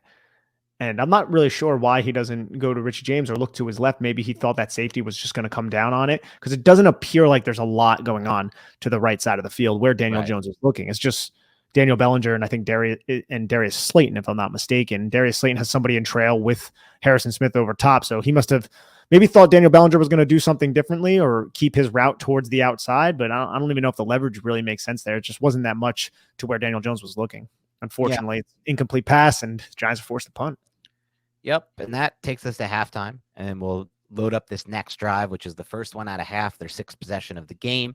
This was an 8-play, 49-yard drive. How did this one end? I don't even know how this ended. It doesn't say. I think it's 7 plays, and what happens on this drive? The Giants go for, or they have a 3rd and 3, I believe, and Isaiah Hodgins, it's just an incomplete pass, so they end up punting the football. Oh, it's a punt. Okay, yep. So it starts off here once we get into this with a little 3-yard run for Barkley. This is the first of 2 defensive holding calls called in this game, one against the Giants, one against the Vikings. Very rarely see that, but I feel like once they called the first one, they were like almost guaranteed to call the second one to be quote unquote fair. It's just how I feel. I could be wrong. It's just a general gut feel about the NFL officiating these days. But it is a holding call, which sets up a 1st and 10 after this 3-yard run. And you can see how Harrison Phillips, number 97, gets his hands on Nick Gates and then just prevents Nick Gates from climbing up to Jordan Hicks. That's a defensive hold, and it sets up a 1st and 10 rush by Matt Breida that goes for 3 yards on the zone read. Yeah, for 3-yard rush. What I found interesting was this was directly after Barkley was in on the first down play. I hadn't seen earlier in the season any possessions where Barkley started the possession and then just came out after a play or two. Just something to keep an eye on if we see him pop up on the injury report this week. I don't think it's anything serious or anything. Obviously played the rest of the game, made some big plays, but maybe it's just a rep management thing they're trying to keep an eye on. But here's a little 3-yard run to set up a 2nd and 7. And on the 2nd and 7, the Giants are going to run one of their favorite new route combos. I don't want to call it new, but something we've seen a lot more lately, the double slant. And you'll see that at the bottom of the screen if you're watching on YouTube. And of course, it has a flat built in to kind of take away the defender. And here he just drives the ball to Richie James for 9 yards and a 1st. These types of pass concepts are just so easy for Daniel Jones when they're really quick like this. Just a couple steps out of the break, just deliver the football to the upfield shoulder, pick up easy yardage. I'm glad that the Giants are at least establishing a rhythm. Hopefully they can do it against a little bit more difficult opponents than the Minnesota Vikings. Yeah, and Indy's going to be one of those because Indy's actually pretty good DVOA-wise. And here you're seeing this next play, 1st and 10, 22-yard deep over to Darius Slayton here against a cover 3 match defense. A couple things that are interesting to note. Marcus Johnson's on the field here, and just that's kind of he's not the guy, but he's what I want in the sense that I want speed on the field at all times for my receivers so they can do things like he did. Look at the kind of attention he takes away. Look at how deep, based on his speed in that vertical route, look how deep it takes the corner out of that range to potentially make a play back on Darius Slayton, takes the safety out of the play. That's 2 defenders it clears out to open up that area of the field for Darius Slayton. And as we go eventually to the end zone angle of this was a play I put on Twitter earlier because it was a really great play from Daniel Jones in the sense that it kind of showcases one thing that's really changed so much, the most, in my opinion, under Dable. I think Dable, Kafka, and Tierney have done an insane job really just, I don't want to say fixing him, but coaching him to get to the point where he's at from where he was at after his first 3 years. And one of those areas is his pocket manipulation and his pocket feel. Here you can see Daniel Jones get pressure immediately. And what does he do? He doesn't fall backwards like he used to do. Like, remember, he used to drift backwards, or sometimes he would just immediately try to roll right. Instead, he slides to the left, slide, don't waste any steps, resets, finds a passing lane, and delivers an absolute strike to Darius Slayton here. A heavy ball with good ball placement and good velocity. And look at his eyes. The entire time his eyes are downfield reading, and he's still able to feel the pressure. That's development. This is not the Daniel Jones that we witnessed, I would even say, last year. And I felt like he had a little bit of an improvement from 2020 to 2021. But right now, he has his eyes downfield. He's reading coverage. He knows that the pressure is coming from Evan Neal's side. So he just steps, like you said, avoids, extends the play, and then delivers the football on target. Like that's progression from Daniel Jones, and I'm excited to see it. I am too, because that's a really good sign. I think they're going to bring him back, and I think they should, at least for the short term. And if he can continue to improve and show different things, it's going to be interesting, because he's doing things a lot better than he ever has, in my opinion, in his career. Even in 2019, I include that, because I don't feel 2019 was as good as others do. I feel like a lot of that was mostly just beating up on 3 bad defenses and a lot of just half-field, high-low stuff without actually doing much, like mentally as mentally as he's doing now. Plus the pocket presence in general, the pocket manipulation, just night and day, even from 2019. So sets up here another 21 personnel look, which is, again, 2 running backs on the field at the same time. They bring Matt Breida in motion to try to show off some eye candy here, maybe get the defense flowing in that direction, and ends up being a 3-yard run to Saquon Barkley. Yeah, just 3 yards, just simple stuff to set up a 2nd and 7 where the Giants are going to go back to the run with Saquon Barkley. There really wasn't a lot of space for Saquon Barkley to operate, but now you can see they're not under center. They're just running out of the shotgun using zone read. It felt like Saquon Barkley did a good enough job getting 3 yards on this play, just kind of shoving a defender who ended up penetrating away from him to allow him to at least get across the line of scrimmage. But you can see how the Vikings are just kind of rabid to stop him in this play. And I know it's a double team, but I think, Gates and Thomas did a good job blocking down to create that potential cutback lane for Barkley to get in there, and have an extra 3 yards instead of a -1. And obviously you can see that on the plus side. You can also see on the negative side, Feliciano ends up on the ground. He ended up on the ground multiple times in this game. Not what you want to ever see from an offensive lineman. Yeah, he ends up getting put on the ground, but he gets kind of schemed 2 versus 1. I felt like the Vikings did a really good job using 91 directly over the top of him, sending 91 to Feliciano's left, and then bringing Eric Kendricks to Feliciano's right. And that's a very tough assignment for Feliciano. The combo, you're right, is very good. Great finish by Andrew Thomas after Nick Gates realized what the hell is going on and tried to help Feliciano out. Daniel Bellinger kind of loses his block against Jordan Hicks. It's going to happen against linebackers sometimes, and Saquon's only able to get 3.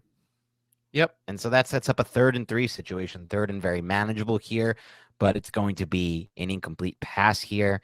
I believe after a little bit of pressure up front with a twist, there is an opportunity to hit Darius Slayton potentially over the middle of the field if Jones gets it out fast.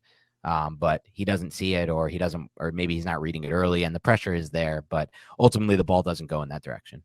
The Giants love running these types of concepts with the drag from the outside guy and then a deep over type of route, whether that be a dig or a horizontal cross. And you can see Darius Slayton is open. I like this route concept, though, because you have that, because this is a 3-by-1 set, but then you also have Saquon Barkley releasing. So it's only a 5-man protection, which is dangerous for the Giants, but he goes to the flat, Saquon Barkley. And now you have Daniel Bellinger kind of running just like a wheel route, if you want to call it that, but he's not really wheeling around anybody. It's just an outward releasing route from I would say minus split inside the numbers of about 4 yards to well outside the numbers, just to take that safety and that deep defender away. And you can see how he's taking Patrick Peterson away. And now you have Darius Slayton wide open in the middle of the field with those underneath receivers paying attention to Richie James.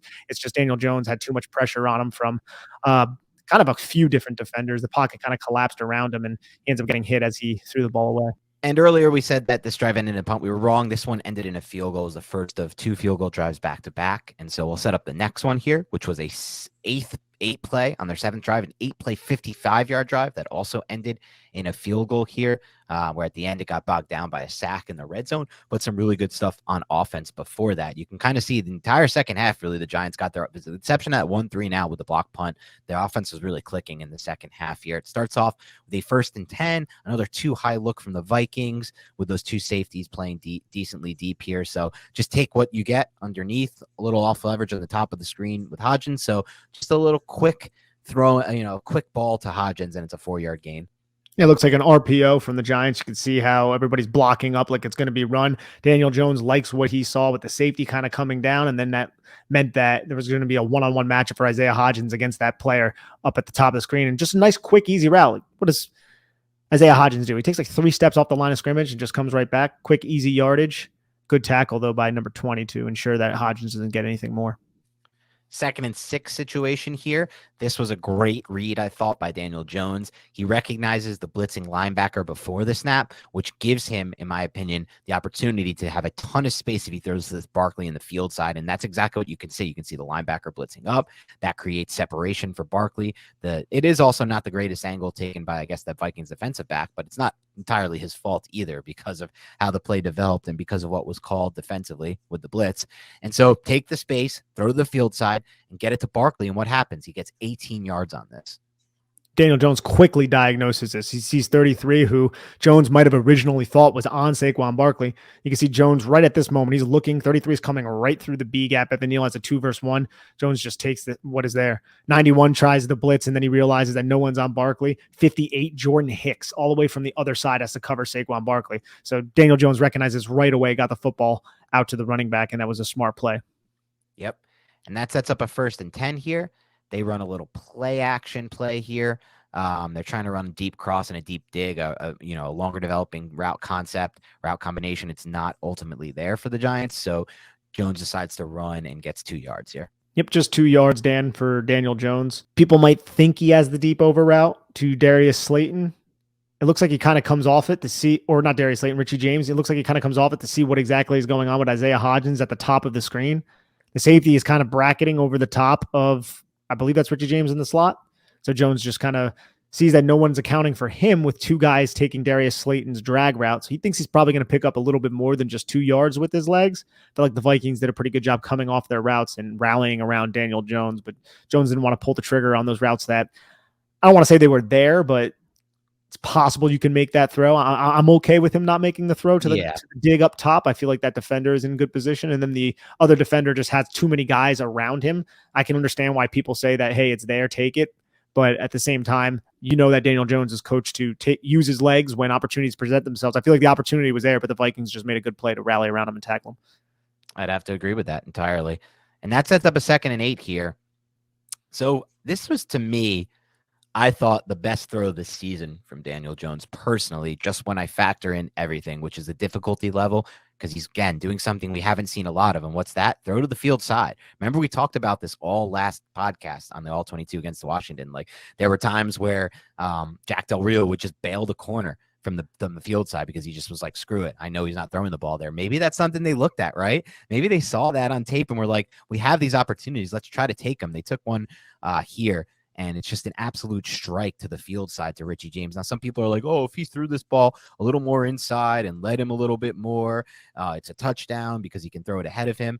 That's such a difficult throw to make. In my opinion, I just don't think it's fair to nitpick a throw like this and expect like the perfect ball here. This is pretty close to a perfect ball, right? Like, it's to the sideline, it's outside the numbers, it's not too inside where it can be intercepted. And it's a strike. It's got velocity. It's a heavy ball, and it's to the field side. This is, again, my favorite throw of the season, probably from Daniel Jones. And it's a post wheel. We've been talking about it for so long. Finally threw the post wheel. You're right. But you know what? It's kind of funny because the post route never was able to actually materialize because Kenny Golladay got interfered with. But you have the switch release, and this is one of Galladay's 2 plays. He has a really big impact running this post route just by making contact with the defender and kind of getting tripped up. The Vikings can't get the defender to switch onto Richie James because he has to work through the traffic. And you can also see that's definitely a defensive hold on against Kenny Golladay. But this is an excellent throw. Yeah, I think you did a good job talking about it. Could it be placed maybe a little bit more if you're being really precise and kind of anal about your analysis? Sure. But this is a drive from the far hash that I applaud from Daniel Jones. Yeah, I'll take this throw any day. I think, again, like maybe the Justin Herberts of the world, those types of people are probably throwing this in the touchdown, but those are like 3 or 4 guys in the entire NFL. There's probably 15 to 20 that not only aren't throwing it where Jones threw it to James, they're like throwing it out of bounds, or they're throwing it short, or they're lobbing it, or they're not, and it's getting broken up. I think the vast majority of quarterbacks aren't making that throw, which is a good sign, I think, for the Giants there. And so here it sets up this 1st and 10, and they are just going to run a little zone read here. It's a 4-yard gain. Barkley does a good job making a defender miss right in that A gap. Yeah, Brian Asamoah, man, he's explosive. He's an Oklahoma defender. We were talking about Oklahoma defenders before, and this kid was one of the more explosive linebackers in the draft last year, and he had a really impactful game. You see how Saquon Barkley just is able to make him miss right in the right at the line of scrimmage. Just a good play by Barkley, but he ends up getting dragged down by number 90. Yep, and that'll set up it would have set up a 2nd and 6, but Gates has another false start here.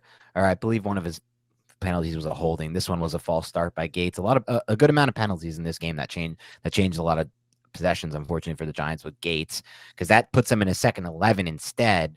They're going to try to do what we talked about a little bit earlier, get the ball in space to Barkley, but this time the Vikings are prepared for it. And they turn it into a 2-yard gain. Yeah, it only gets 2 yards to set up a 3rd and 9. Saquon Barkley was just kind of chilling out. Nobody matched him, but the Vikings were pretty disciplined in their zones, dropped the depth, and then just rally and tackle. Set up this 3rd and 9 where Daniel Jones, you never want to get sacked when you're in field goal range, and it's 3rd down, but Graham Gano is a great kicker to still make this 55. I think was this ended up being a 55-yard field goal? Regardless of the fact, DJ Wanham gets the sack around Evan Neal, and Evan Neal just kind of set too far, and then Wanham just worked back to the inside and stayed at the depth point of where Daniel Jones was the entire time. So just a really good play by Wanham, but the Vikings, as good as I think the Giants protection did on the whole, Evan Neal was definitely a negative.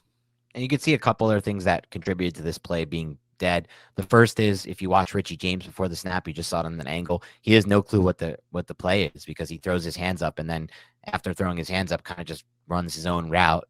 Nothing great there. It's not great if he doesn't know the play. And then at the top of the screen, which you can't see from this angle, they tried to run a double move, and the corner played it really well. So that double move was completely taken away. I think ideally that's where the ball you want to throw the ball. I think that's probably Hodgins at the bottom of the screen here, trying to run this double move, but it might be Galladay. I'm not exactly sure. That's Hodgins. It's Hodgins. And yeah, this time he runs the double move, but it's played really well by the corner. And it looks like Jones looked that way secondarily after he thought about running. He's looking to the field side first. And you know what? I mean, like I'm not sure if Richie James didn't know his route, but he's putting his hands up. I don't know if he's making some kind of call on if that's going to be a blitz or whatnot. But either way, James has space outside, but that defender who might have been blitzing just stays on Daniel Bellinger. There's really nowhere for Daniel Jones to go with the football. He ends up taking this sack. It wasn't a huge lost yardage type of situation. I believe the Giants only lost like 2 yards on it, so it set up the field, or 3 yards, and it set up the field goal for Graham Gano. Yeah, offense clicking. The next drive is a 5-play, 43-yard drive that unfortunately ends in an interception, but the offense was moving on that drive, right, as we're about to see. And again, this is the 2nd turnover in scoring position for Gano, at worst a Gano range, and it's on 1st down. That's the killer. It's not 3rd down. It's not 2nd and long. But it starts off here with a really good high-low here, and you'll see Hodgins for 17. You have just really good stuff going on. You have Andrew Thomas with an incredible rep in a one-on-one matchup, and they're at the point where they can literally slide their protection to the right and leave him purely on an island, and he can handle himself, despite basically giving the defensive end like a two-way option. Like, he can go inside and there's no help, or he can get up the arc and try to beat him. Thomas doesn't fall for any of it. I also thought that Bredesen and Feliciano did a really good job picking up the blitz up front, and then it gives a lot of time. And what does that create? When you have a lot of time, you can eventually hit a deep crosser here. And good job by Hodgins to create separation on this route as well. Yeah, Hodgins and Richie James almost plucks this, because this is a high-low concept. Again, Giants love running one guy on the drag, one guy on the dig or the over. And Richie James, you can see how close that is. We'll see it on the end zone angle. And then you also have Daniel Bellinger removing that underneath defender to create that throwing window. Harrison Smith, just really good route concepts from Mike Kafka. But I also like the route by Darius Slayton. Now, there's going to be a safety over the top, so it's not going to really matter. But watch how Darius Slayton kind of establishes leverage on Patrick Peterson and works around him and gets vertical. Now, Patrick Peterson isn't playing a technique to where he's going to fully flip his hips and cover this because he thinks he's going to have safety help. But Peterson, you could see, is kind of watching to see if Isaiah Hodgins is going to break open. But I think the way Darius Slayton threatens Peterson in his blind spot stops Peterson from coming off this play and driving downhill on Isaiah Hodgins. Does that make sense? Do you see what I'm talking about? That makes a lot of sense there. And that's part of what I mean when I talk about, like, what does it add having a Slayton on the field? Oh, you can just harp on the catch percentage, or you can look at, like, he's creating enough vertical separation, he's enough of a vertical threat that Peterson or any cornerback can't come off and make a play on that. Exactly. Look at Patrick. And I say this because if you look at Patrick Peterson here, Patrick Peterson right now, there's a little bit of a hesitation where he's chopping his feet like he's going to drive back downhill, but then he reaches the field where Darius Slayton is and just stays with Darius Slayton. And at that point, Hodgins is making the catch. I think he was thinking about coming off and then helping 20 out and kind of trap covering Isaiah Hodgins on this one play. But that doesn't necessarily happen, and Isaiah Hodgins ends up coming away with a nice 17-yard gain. And I want to check out that Andrew Thomas rep too for everybody. Yeah, let's take a look at the end zone angle for that. Yeah, and Andrew Bredesen and Feliciano do a good job as well.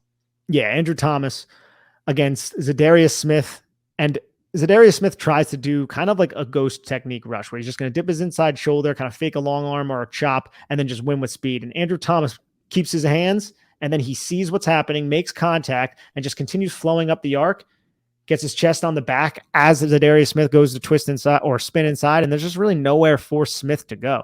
It doesn't even look like Andrew Thomas is that challenged by it. And it's just one of those things where you're a really good offensive tackle.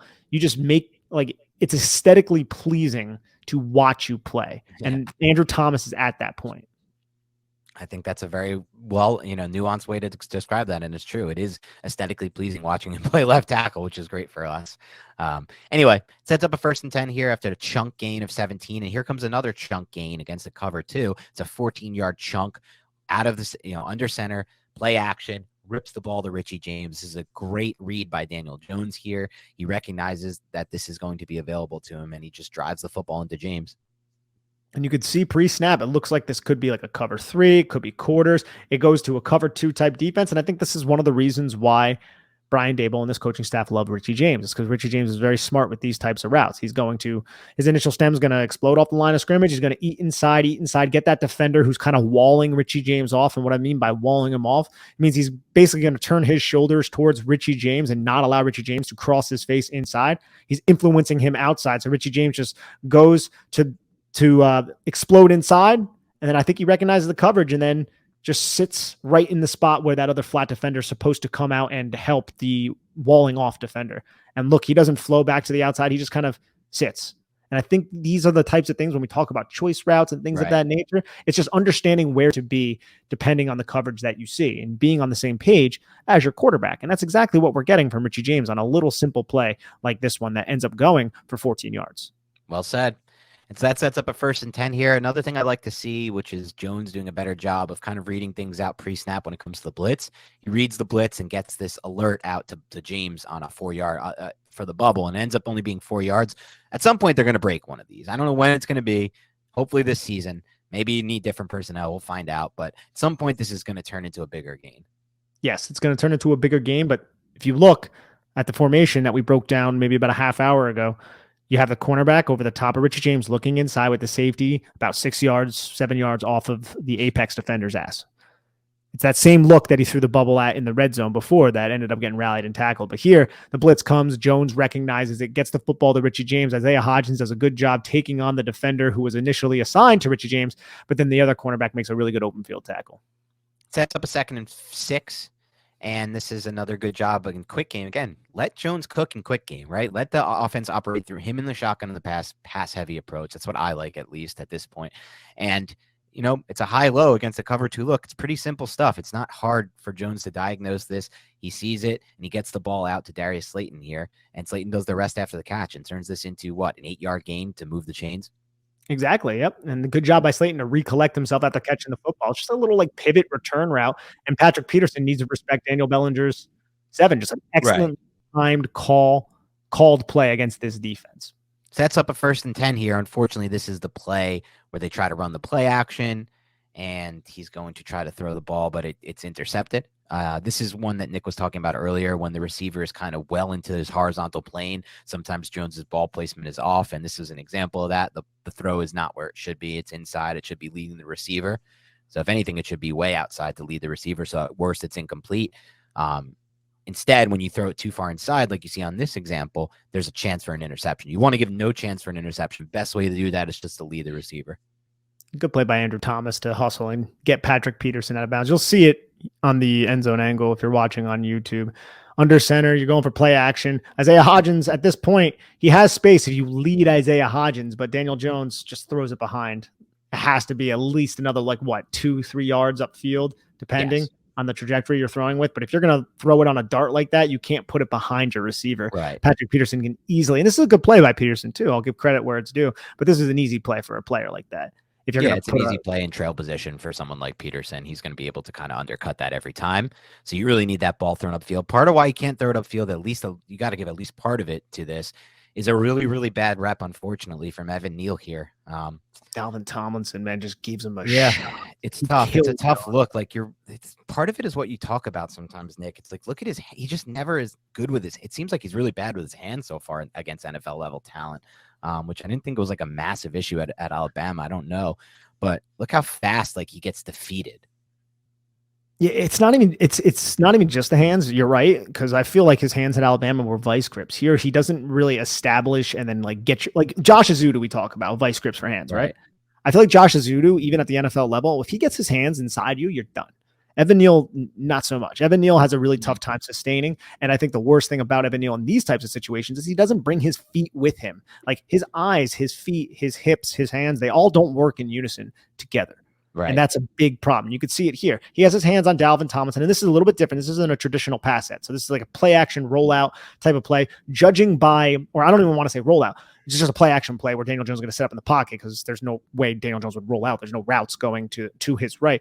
But Evan Neal, you can see how Dalvin Tomlinson, he has like kind of the half man at this point, but Evan Neal doesn't bring his feet. He just stops his feet. Look how high he is. Like, how are you going to generate any strength when your core is so extended, right? There's no position of power that Evan Neal has on this block at this moment. If you're watching on YouTube, then Dalvin Tomlinson, all he has to do is break the contact of that inside arm, which he does. And now he's just able to run away right into the pocket. I just feel like Evan Neal does such a poor job framing the blocks and kind of knowing where he is and how to use his position relative to the pocket to keep that defender from harassing his quarterback. I think that's a fair breakdown, and hopefully that's something he can improve. But on this play, Jones throws it inside, intercepted, takes another 3 points at minimum off the board. Because again, it was first down. It could be even more. So just an unfortunate situation. Sets up the next drive for the Giants. This is a 6-play drive, 18 yards, ends in a field goal here. This one also had the devastating Richie James drop on 3rd and 5. I mean, that was just perfect read by Jones, perfect route combination by Kafka. It's as good as it gets. The ball is thrown good, and he just flat out drops it. So that sucked. But this is a 21 personnel look from the split back, and it's 6-yard gain for Saquon Barkley. That should have been a -1, right? Like he's got 2 defenders bearing down him for an easy TFL, and he just does an incredible job of evading both of them. He does an amazing job. I love the 21 personnel package. I think the Giants, I think I might have tweeted this. They use 21 personnel, I think, more than they did in any other game. I think they used like 9% of the time. So you like that trend. I feel like it gets more explosive athletes on the football field that you can use in a variety of different ways. And you can see Daniel Jones just sees that, who's at 54, is just slightly inside, and he's a little bit late to break to Saquon Barkley. See how he's just literally a tad late to break. And then Daniel Jones is like, all right, I'm going to get him the football. And now you're going to have everything blocked up. So this is actually a designed. And I don't even know how Saquon Barkley does this, man. He's able to evade both of these players and make them look silly. Daniel Bellinger misses his block initially, comes back and then makes a really important block on 54 to help spring this play. Yep. That'll set up a 2nd and 4 for the Giants. It's going to be a little split action run here. This was one of those where I was looking at the film, man, and I was like, damn, dude, if Evan Neal could just hold his block for 1.5 more seconds at most, that's all you need. This could have been a huge play because it would have eventually the player who comes down and makes the play is the player who Evan Neal was on and engaged with. But he just quickly throws Evan Neal to the ground really upon first contact. It's I don't want to kill Neal for this because sometimes your feet get tangled up, and that's exactly what happened. You could see how Mark Lewinsky's guy releases number 90, releases outside, and then he kicks one of the plant legs of Evan Neal. You could see if you're watching on YouTube, he just kicks it, and that doesn't allow Evan Neal to really do anything. Evan Neal kind of falls to the ground. So that's not really Evan Neal's fault. That happens. You're playing the offense. Bad luck, but damn, this could have been big because then it would have just gotten Barkley vertical in one-on-one in a hole against that safety. And we know sometimes that could lead to big plays. Yeah, I'm wondering if that doesn't happen, does 90 get bitched like he does as bad? Probably not. Like, I don't think Mark Lewinsky's taking anybody driving him to the ground like that unless they can't establish their feet. But the release of 90 off the line of scrimmage, penetrating the B gap, might have allowed Lewinsky just to allow 90's momentum up the B gap. And now you have John Feliciano against 54. Say Evan Neal makes that block. Yeah, that could have been a much nicer run, but it's football, man. Things happen. Yeah, exactly. It's okay. Anyway. Ends up being a 7-yard run and a first down, sets up a 1st and 10 here. And this is against a quarters look. And Jones just takes what's given to him, which is Saquon Barkley. I thought this was a really good job by Jones. There's a lot of routes clearing out the bottom of the screen if you're watching on YouTube, a lot of open space to just check down to Barkley. It ends up being a 5-yard gain. It felt like it could have been bigger when I watched this on the broadcast. I was like, damn, he's got a lot of space, but Vikings actually did a good job rallying and closing that space. It is kind of crazy that Barkley only gets 5 yards. If you're watching on YouTube, you see I paused it. Saquon Barkley is catching the football, and there's not somebody anywhere in his stratosphere. But number 20 and Eric Kendricks and Harrison Smith all do well to really come down and collapse on Barkley. Yep, exactly. And that sets up 2nd and 5 where they try to run zone read with Saquon Barkley here, and just goes for nothing, a 0-yard gain. Yeah, and there's a big block by Evan Neal. And I think this sucks, man, because Evan Neal uproots his defender in a combo block with Mark Lewinsky, the stuff that we love to see about Evan Neal. But in doing so, it knocks John Feliciano down, which knocked someone else down, which allowed the guy who ended up making the tackle make the tackle. Like, the power of Evan Neal affected the New York Giants. Watch how Evan Neal gets underneath Dalvin Tomlinson and literally tosses him to the ground. But then that kind of allows John Feliciano or puts John Feliciano to the ground, which puts Ben Bredesen to the ground, which allows Harrison Phillips to make the play.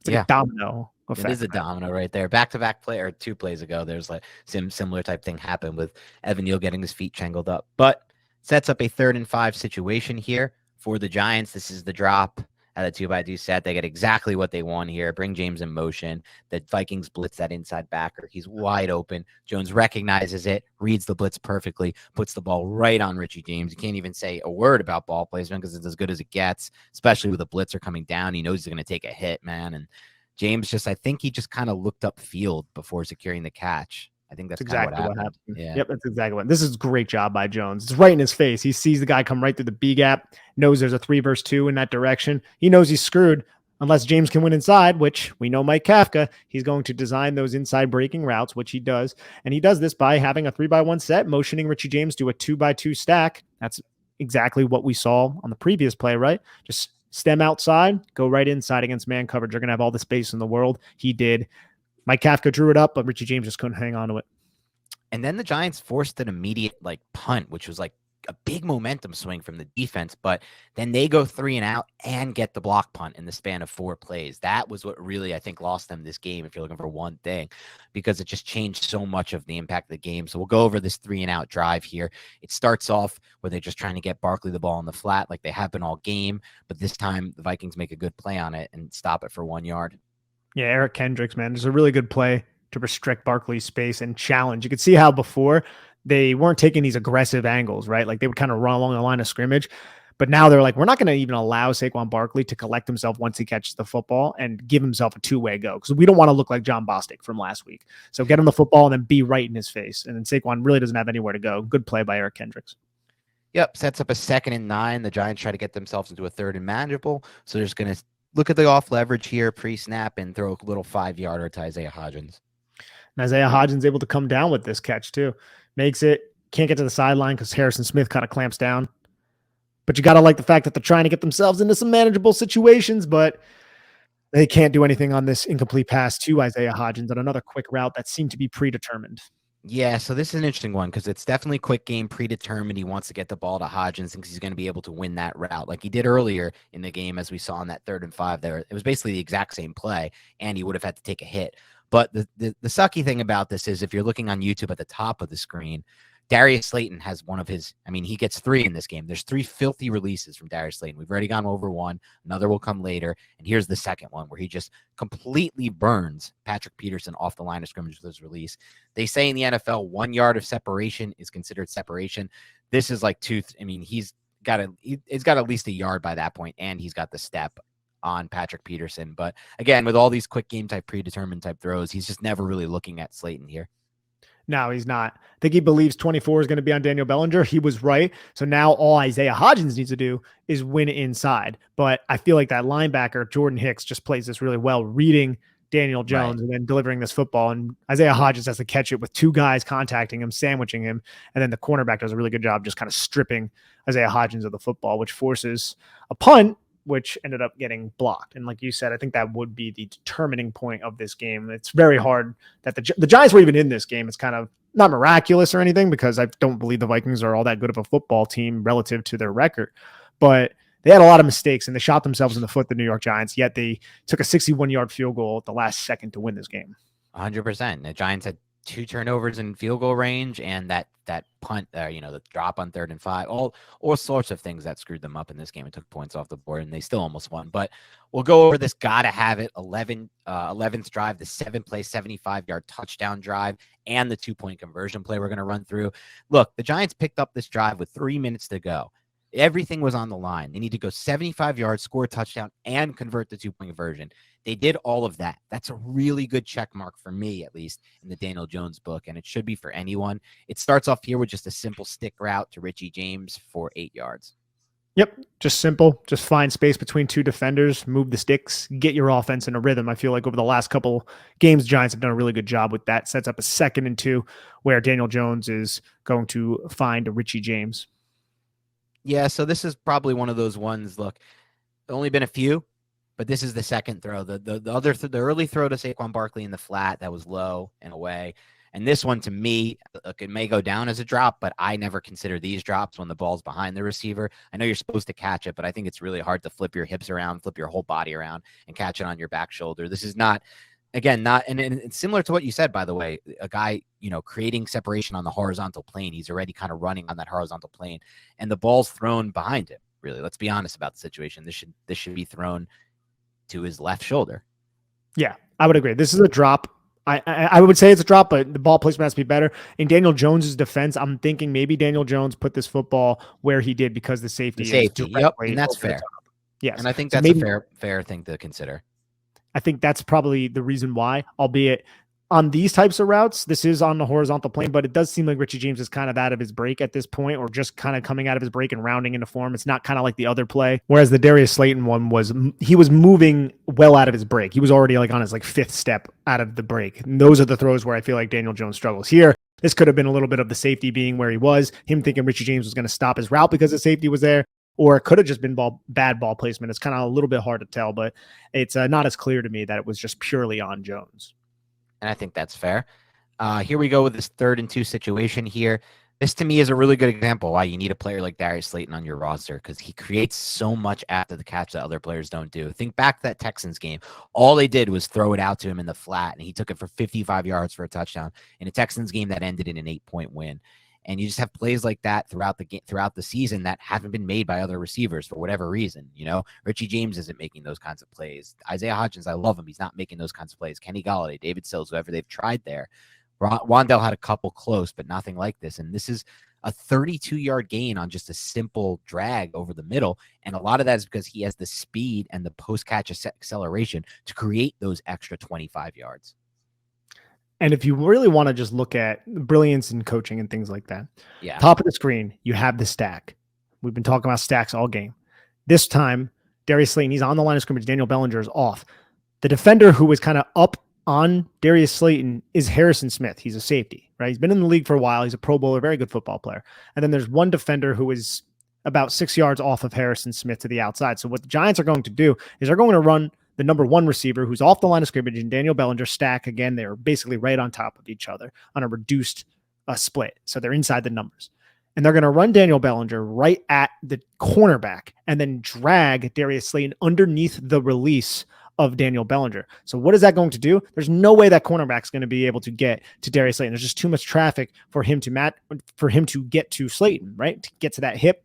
You just can't do it. So either Harrison Smith is going to stick on the hip of Darius Slayton, mismatch, or Harrison Smith is going to pass Darius Slayton off to Jordan Hicks, mismatch. And that's exactly what happens. You can see Harrison Smith point to Jordan Hicks. You have the under call. And now you have Jordan Hicks against Darius Slayton. And that's just football right there. That's X's and O's, and that's putting your players into a position to create a mismatch. It's finding a mismatch, and then that's exploiting a mismatch. Great coaching right there from Dable and Kafka, and then Darius Slayton just does the rest. And Daniel Jones, credit to him for recognizing what the hell was going on and seeing that you have Jordan Hicks against Darius Slayton running on the horizontal plane. Best of luck there, Vikings. Yeah, exactly, and that's the thing, though. That's not the case for every receiver in the NFL. Richie James on a horizontal plane is not creating that much separation post-catch, and really neither is anyone on this roster right now.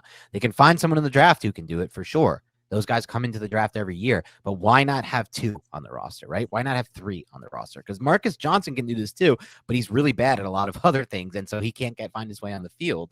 But when he's on the field, you saw in that play earlier that we broke down, when he ran that vertical route, he took away a corner and he took away a safety, and that opened up the 22-yard play for Darius Slayton. And those are the types of things that Slayton can eventually be the guy playing the Marcus Johnson role, right? And then the other receiver who we bring in our draft can play that role. So I don't know. I'm very steadfast on this, but I'm going to continue to be.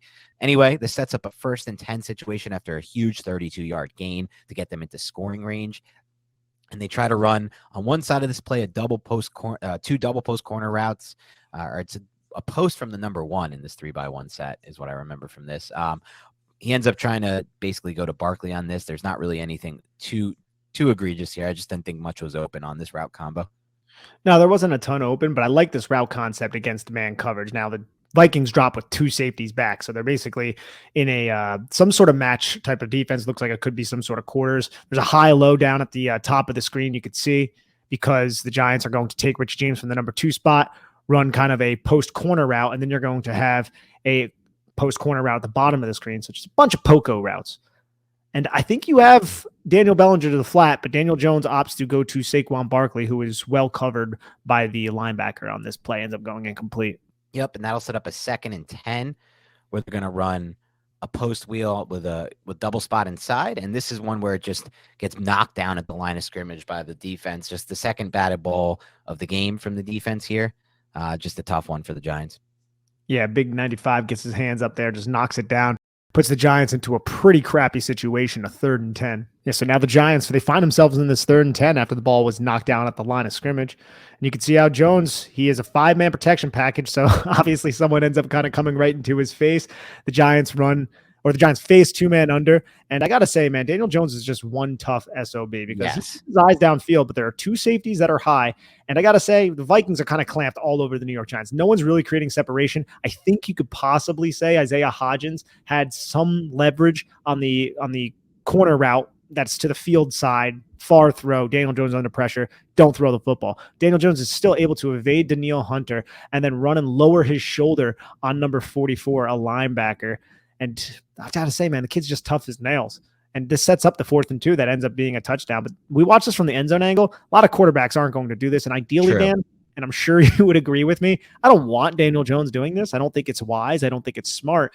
But there is just something about it that this is galvanizing his teammates, right? Yeah, like you're right.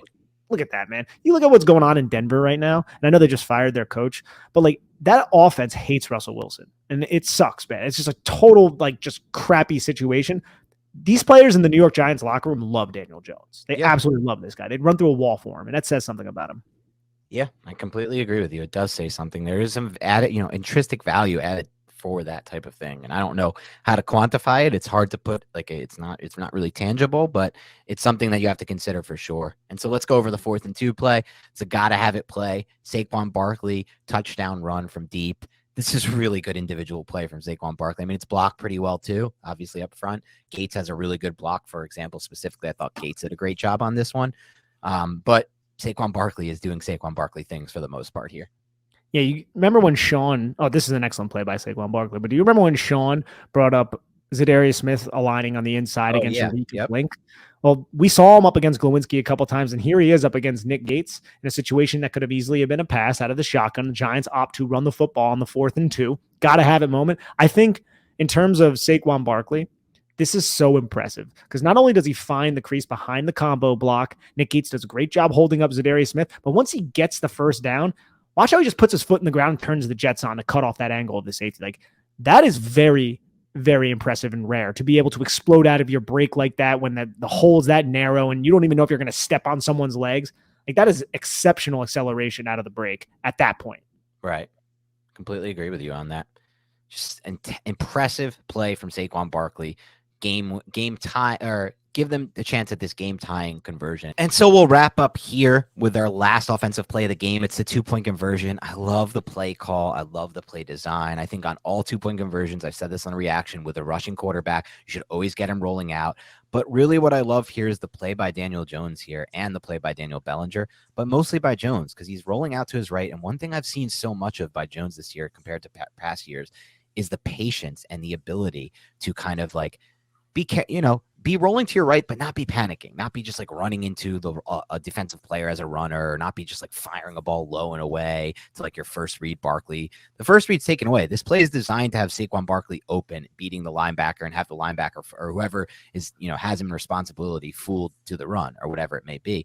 But it's covered. And so what does he do? He finds Daniel Bellinger sitting in the soft spot of the zone and then throws a really impressive pass. I love this is arm talent to me, right? When you can change the trajectory of your throws by changing the arm slot. Look at him change his arm slot where he releases the ball from. It's kind of like almost like a 3/4 release from Jones, which you almost never see, right? It's almost all of Jones's throws are over the top throws, right over the top of the shoulder. That's how David Cutcliffe taught him. That's how he's done it. But here you see him start from low here and kind of like a shock put 3/4 of this throw, which I love to see. And that's why he's able to get the trajectory that he is on this throw. If he doesn't get that much trajectory on the throw, this is being batted. This is an incomplete pass. The game's over. The Giants have no chance to win the game. But because he puts that trajectory on the throw, he's able to get it over the top to Bellinger, and it falls right into his hands, soft on the money, and Bellinger taps those 2 feet in. This is such a good play from Jones. This is a very good play from Daniel Jones, just putting enough touch on this football to allow his rookie tight end to make this catch. And it's interesting because this is obviously a play design that's going to the offensive right to the field side. You're right about Saquon Barkley. He gets matched by that linebacker. And now you have the other 3 eligible receivers. They all are kind of covered. And Daniel Jones looks to the backside receiver, the lone backside receiver, who is Daniel Bellinger running that deep over route. He gets lost by the Vikings defense. They all over pursue those front side routes. And then I feel like Bellinger just does an excellent job finding space. He doesn't continue his run. He sees how number 20 is on Darius Slayton with, I believe that's 24, Bynum also in that area, kind of bracketing Slayton. Harrison Smith is underneath with 2 receivers in front of him. So Bellinger just kind of sits and waits. And that backside cornerback, Patrick Peterson, almost makes a play on the football. But I feel like this is just a really smart play from Daniel Bellinger just to know to just wait and present himself as a target for Daniel Jones. Excellent throw, excellent play. It's unfortunate the Giants weren't able to get the dub. Yeah, just unfortunate. Obviously, you see eventually there. They gave up the final field goal. It's still crazy to me based on where they were at in that drive. Like, again, the Vikings had 18 seconds from their own 40 and no timeouts, and yet somehow it ends the way it did. But let's break down some superlatives in this game, Nick. Let's start with your unheralded player of the game. Unheralded player of the game, to me, I'm going to go with Isaiah Hodgins. I'm not sure if that's unheralded because he ended up being a very productive wide receiver. I think Darius Slayton could have easily won it. I think Ben Bredesen could have easily won it. But just because Isaiah Hodgins, people are still kind of classifying him as like a practice squad receiver because he was found on the practice squad. I think we should give him the unheralded because he's I think it's fair to give anyone not named Barkley, Jones, or Thomas on any given day unheralded. Okay. Yeah, then it's definitely Isaiah Hodgins. Yeah. Yeah, because for me, it was a 2-player race. It was Hodgins and it was Slayton because there were 3 routes that Slayton created an insane amount of vertical separation on, and the ball just didn't go his way. But that's unheralded to me right there. You can, in a different situation, in a different game, you can maybe score a 60-yard touchdown with that kind of separation when you're getting a step or two. I mean, the Sluggo route, he had like 4 yards of separation. I've never seen that much separation all season from a Giants receiver, besides maybe that route against Seattle with Slayton as well at the top of the, earlier this season. So I'm going to give it to Slayton just because, not just because you went to Hodgins, but because I just think that's unheralded to me. Like, he's creating vertical separation. He's threatening defenses. He's for even the play you talked about, right? The play with Patrick Peterson couldn't exactly come down to stop that route because he kind of had to respect Slayton coming over the top and he felt for him. That's unheralded stuff right there. So he gets it for me.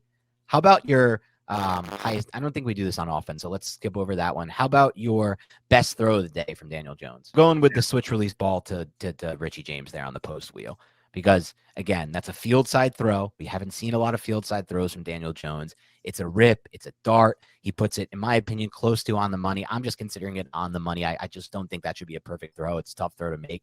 And I just haven't seen him attempt a lot of those types of throws. And I'm really glad to see it because I know he saw it on tape. I know he saw Washington do different things to kind of like, pay no respect to that area of the field. And he attacked it and he hit it.